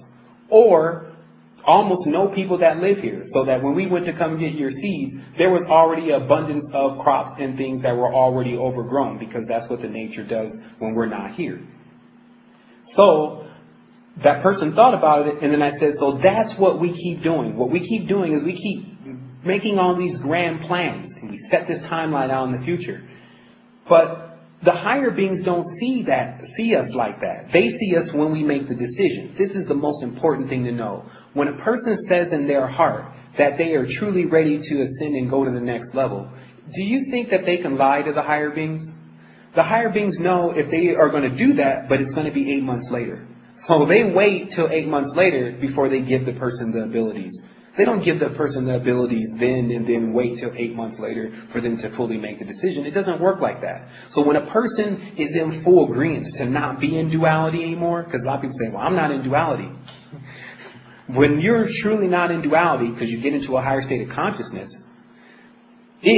something happens. It's like you feel something weird, like it's very vivid, because you fully made that agreement. But if you don't fully make that agreement, don't think anything is going to happen, because the higher beings can see us like a timeline. They know when we're actually really going to do that. While we generally live like we say we're going to do something, but we don't really mean right then.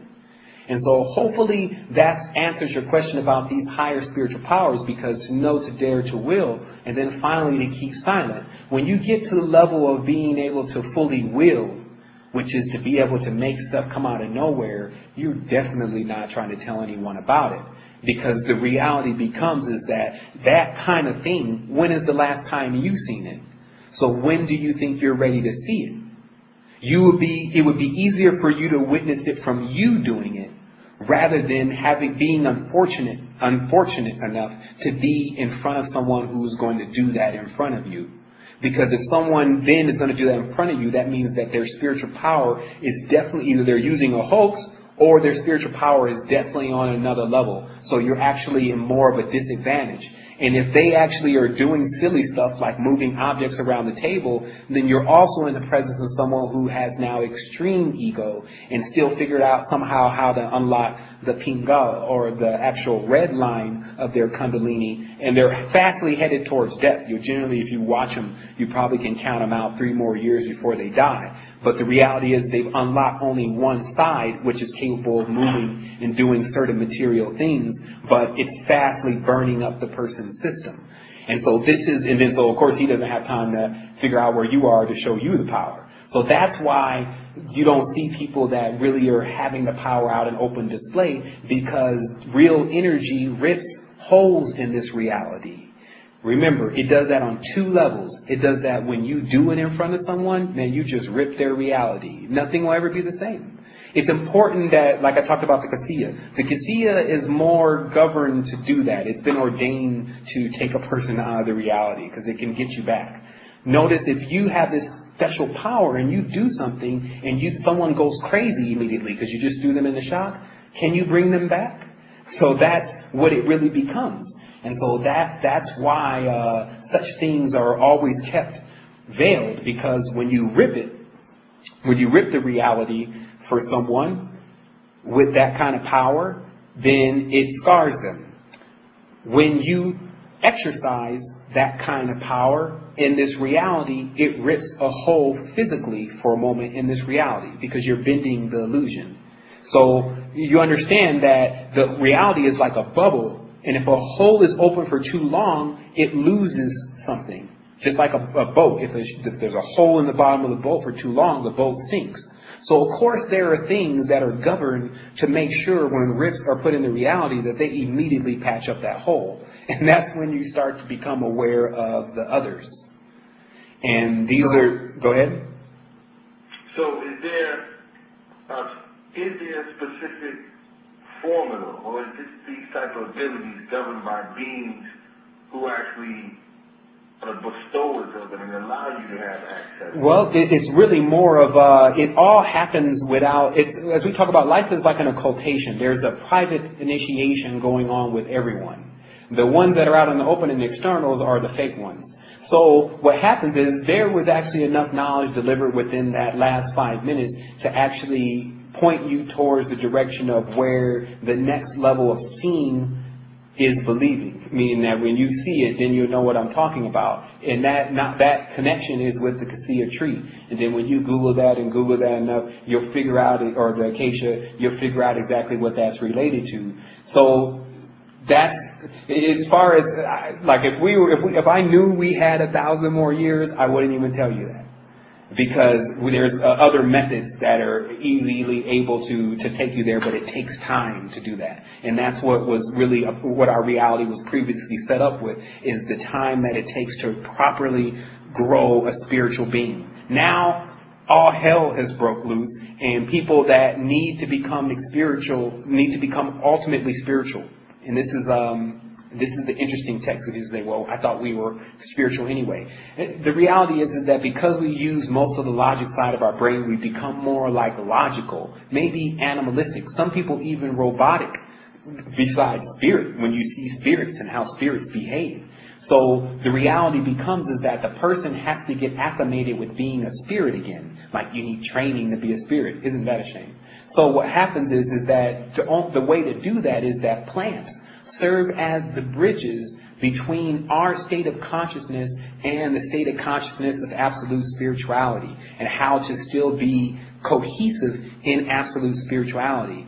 And that's where chemistry comes in at, because if you can reduce a plant, i.e. a tree that is 1,000, 2,000, 3,000 years old, because that tree, if you reduce it into a certain state and ingest it, generally it would be like in a powders type form, you would gain insight at that moment of everything that tree knew. 100%. I'm not giving you, I don't have time. I'm outside of time. I crossed over that point. So everything that I'm telling you is exactly how it works. What they do is they fill the reality with enough stuff to get the people not to believe this. Now, you see, this is still very exclusive. There's only about, I guess, at the most 40 people listening to this right now, and overall about 800 people listening to this. So this still means the information is relatively blanket when we have billions of people in the reality. But Solomon, as they're telling you in the mythology, went to Ethiopia. And then in Ethiopia, there grew a tree there, as we know in the garden. And then that tree was then brought to the temple. All they're saying, and then even they built the temple with the tree. They talk about the acacia. The acacia tends to follow every character in the Bible around the whole trip. But what is this tree really capable of doing? And why is it so precious? Well, Google will tell you that. So that's really where we're at, brother. I mean, I do appreciate. The acacia and the cassia are the same thing? Exactly. The acacia and the cassia are the same thing. And then when you unfold it, because remember, any knowledge that's really powerful can be unfolded, and it starts to cross into other things. Because the name is really where the power is. And if you look deeper, you'll find that cassia was actually the name of the queen of Ethiopia and her daughter, who they're calling now Andromeda. So, and when we find like a whole story that's in the Greek mythology that is interpreted in the Greek way, which nobody understands now, but it actually talks about how that there was enmity between the daughters that were coming from that area and the Neptunites, or the ones that were from the sea, or the sea people, which they remark about a lot as the ones showing up on land and killing and pillaging things. So what ends up happening is through a quarrel, they sent the Cetus monster. Now, the Cetus monster is the inverted pentagram. That's what it's known as in the sky. Cetus is an inverted pentagram. So it says they used basically the magic of the inverted pentagram on the people of the Queen of Cassia's tribe because of their not liking the way the women were more beautiful than theirs. So this is really giving you the deep, deep secret about where the enmity between different races is still continuing. But now it's over, because the reality became when you have those two opposite poles, a child is born out of them. And that's what really the whole Jesus story is stemming around, is this child is supposed to be a mediator. Because what happens is, just like if you put two parents that still have some sense in the room and they start to have a quarrel and the child steps in between them, they'll actually cease the quarrel because they'll see within the child themselves mixed together. So the child, or i.e. us, number 3, is supposed to be here to mediate the battles that is going on between two, which is all actually taking place inside of us. Once we mediate those two energies, the red and the blue, you can't choose the red pill or the blue pill, you have to pop them both. Once you take those two energies, and that's happened in your mind, remember, in your core and being and who you are, not the one, I'm just going to try this right now, and if it doesn't work, then it doesn't work. But in your mind, there has to be an agreement. There has to be clarity there that something has changed. And they know on the timeline if it's changed. And that's why it's important to get the knowledge of where you may feel uncomfortable. Like what you actually feel may be where you still can't get over it. Like, where does your hatred still lie? And then that's your question. Because once we can unseat that, and there's no more hatred, then you can be everything. And only when you can be everything can you tap into other minds. Because they're not you. They're still on the other side of wholeness. So this is the abilities, and this is how they're obtained the easiest way possible for the timeline that we're existing on now. So we have about 18 more minutes left in the show, brother. Did I answer all the questions that you had? Yeah, brother. I mean, the questions that I had, I mean, there are other questions, but that's probably beyond another scope. I'll catch you on the time. But thanks, you did a great job for what I asked. Well, no doubt. I mean, we got about 18 more minutes left in the show, so if you have one more question, then we can go ahead and lay it out right now. Then I can take the caller from the 434 area code. All right, another question I have in terms of, the whole ascension thing. So, basically people ascended, and they have the ability to go through different dimensions, so they actually choose to be here out of love for others when they can just leave this plane? Let's talk about that. That's very loose. Like the New Age movement's explanation of ascended is very loose. First of all, ascended just means you went higher from the state of consciousness that you were in previously. You became more subtle, more balanced, and your frequency raised. If you plug your ears, you can actually hear your frequency. You put some of those professional ear plugs in your ear, and you'll hear a ringing, and that's your frequency. When you actually ascend, you will hear that go higher. Like we've witnessed that on a couple of occasions, where you can actually hear the frequency in your ear go higher and higher as you're making the ascent. So what happens is that when you have these kind of individuals that know how to do this, first of all, you're still, even though you may be ascended, there's more still to do. There's no end to this. Like, people are not just looking for ascension and then it's all over with. So what happens with the individuals that are actually walking the dimension, that have these abilities, is that they're at work. They're actually doing things that equal, because society is a large mass, and everyone kind of works to shape it and to mold it to be perfect. So everyone basically that is into a higher state of consciousness still owes their other selves, which is still what everyone else is, the the ability to give them opportunity to rise up. Now, here's another important thing. When you say they can come out of the body and to go in other realms and to do what they do, this is only being everything. Remember, about half of the day you spend sleep. So if you spent sleep as everything, that means you could be anywhere. I've never seen any limitation to that world, to tell you the truth. I have not seen all of what the dream world has in store.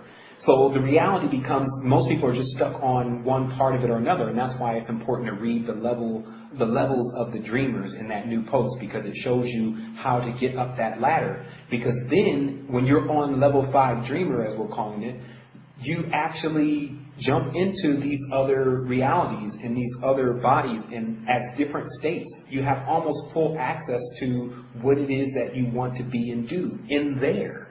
Because in there, if you're on that level, you are not harming anything. Most people, because they still, like if you see something that looks different than you and then you react like it's different, then it starts to act different. That's how it works in these worlds. When you act like you're the same, then it basically just shows you what it is. It shows you more of you. So do you see how there's a higher level of conflictive character that goes on within our mind that has to be removed first before these other worlds that they're definitely there and there's no end to them can be jumped into in the period of time in the day in which you are asleep. Now, here's another thing about sleep. It's the same thing that you saw in the movie Inception. When you go into deeper levels of sleep, the time there expands. It could be a year there, and yet it's only 10 to 15 minutes have passed here. So a level 5 dreamer has the ability to go into worlds that don't work on the same timeline as this one, while they maybe appear asleep in this world. You see, so this is the expanse of what we're talking about. But the first part of that, remember, is Kundalini and being able to ground with the energy that the earth has, because all of that still needs to be powered. Like where you're right now still, because you're in a physical body, just like a tree outside, it's taking energy or power from somewhere. Some type of inexhaustible source, it appears like. That inexhaustible source is actually in the core of Maya, in the core of the organic being that we're actually standing on, resides an energy center. And you have the ability to actually connect with that through visualization. But now again, this starts to sound new age. So the reality becomes, if you need a little bit more abrupt way of showing to you that this is working, then you should go talk to the tree. Because then all of what I'm explaining to you right now, you know works because you actually saw it. So that sometimes becomes the only difference between a lot of what is being taught right now in some of these sectors that have done a lot of research, but the person that is learning it can't do anything because they've never, all they need to do is see it once to know that it's working. And then after that, they can work for it from there. That's kind of what the tree does. It shows you at one moment what everything really is, and you realize how naked you are, and how everything is watching you, and that nothing is private, and that you're definitely connected more than you thought you were connected. Maybe connected more than you want to even be connected. That even comes across the mind. But at least it breaks that shell, because actually what you hear physically is an actual popping and cracking of what I believe is the calcification around the pineal gland that operates as an egg. Now, an egg must deliver a certain level of resistance, or else what is inside the egg will never have an opportunity to be born. So this is also the way our matrix or our world is constructed. It has a certain level of resistance in order to produce what it has been producing now. And that is what the resistance is actually doing, is we're producing the knowledge now. It didn't happen before. If it happened before, then we would have all been on a high level then. That's what this is about. This is real time. So I'm giving people knowledge that I find out in real time, and I'm applying it, and it's working. It's not that I've already gone to Tibet and I've sat with the High Lama and I went all the way out of my body and then they sent me back. It's not that. Here's the path, I walked it myself, tried, tested, and approved. I've been already through most people's lifestyles and lifetimes just to show that it actually works. I can unlock again the mysteries about the misconceptions about religion and a lot of the different life forms that exist here, because it's important for people to have that correction before they can release themselves. But remember, any knowledge that is real knowledge that a person is denying, they're only denying their own freedom. So there is an actual war here with people that you're actually trying to let them go, but they're fighting you. You're trying to give them the knowledge, and they're like, man, that's wrong. You shouldn't even be telling, what is this? What's wrong with you? The world is almost over the way it looks right now. So if something some type of stimulus, as they call it, let's do a stimulus packet. If a stimulus doesn't come in, then everyone can pretty much pack it up. But that's when you see that the spirituality really kicks in. Like, all I noticed in my life is the spirituality didn't really kick in at first until I was able to simulate my mind going into a disaster. Because every time a disaster starts happening, we get real spiritual. So I started noticing about myself, like especially if you go to jail or something, all of a sudden you're spiritual. And it's because there's a pressure there that can't be removed except by something invisible, because you can't even see the pressure. So it's almost like a trained instinct for us to know when we're dealing with invisible things to call invisible beings. But you can't see them. You see? So it's like... Doesn't it seem like for instance, all the people with the means to bring about, why is it, I always look like in the Bible it says that the children of darkness are wiser than the children of light. It seems that people that hold the mysteries of creation are all the people who don't want to share it, because No. with the real resources, right? That's not correct. When you say, first of all, the people with the means to fix, they don't have the means to fix. Money is not going to fix this. That is actually the power and influence they have, though. It can't be done. Like, see, the thing is that the power and the influence that they have has made them who they are. So the power and the influence cannot make anyone else something different than what they've become. So even if they're hearing it, it's almost like watching a comedian and he's your favorite comedian. Then he decides to do a serious role. And then you're looking at him like, man, I just can't stop laughing about him doing the comedian role, because that's all I see. So do you understand where when a person does gain this level, but they didn't do it spiritually, of being able to influence people, even when they start talking about, they're not talking about this, but if they start talking about let's come together and do things, people are still kind of looking at them just like that lady said to Russell Simmons during the Occupy Wall Street. When he was up there talking, the lady just got up and she said, Russell, I don't even know why you're talking. You're part of the problem. And she's right. So that's why they don't have any means to do anything, because the ones who have the means to really do it, they keep suppressing. Like the knowledge that is already delivered, now it's here about how to release people from the dimension and the state of mind, the dementia that they're actually in. But now, these people are still clueless to how to release that, because they can't. It's for us to do it. And that's why I was saying at the end of the email, the society is never invested in a person's enlightenment. That's not what the society is funding. We have to fund that. They're funding our demise. We have to fund our survival. And so, because that's how the poles are set. Because it's important that they stay that way too. That's why, because everything that will be gained because it was earned. Not because it just flipped him, he's been living in the Bentley all his life and then all of a sudden he gets into the higher state of enlightenment. No. He will have to go through undoing all of that, however long that takes. The reality doesn't really care. That's why they keep creating them. They have so many. And so that's really the gist of it. The next wave of people, now if you notice very clearly that they are actually getting ready to have a new wave of people coming that are going to move out of the way these individuals that have been basically in the spotlight up until this point. They are about to, for better lack of words, retire. And then there is another group of individuals that have this higher state of consciousness, but remember, it's going to be set up still the same way, but amplified. So you're going to have these highly spiritual, supposedly, leaders leading people.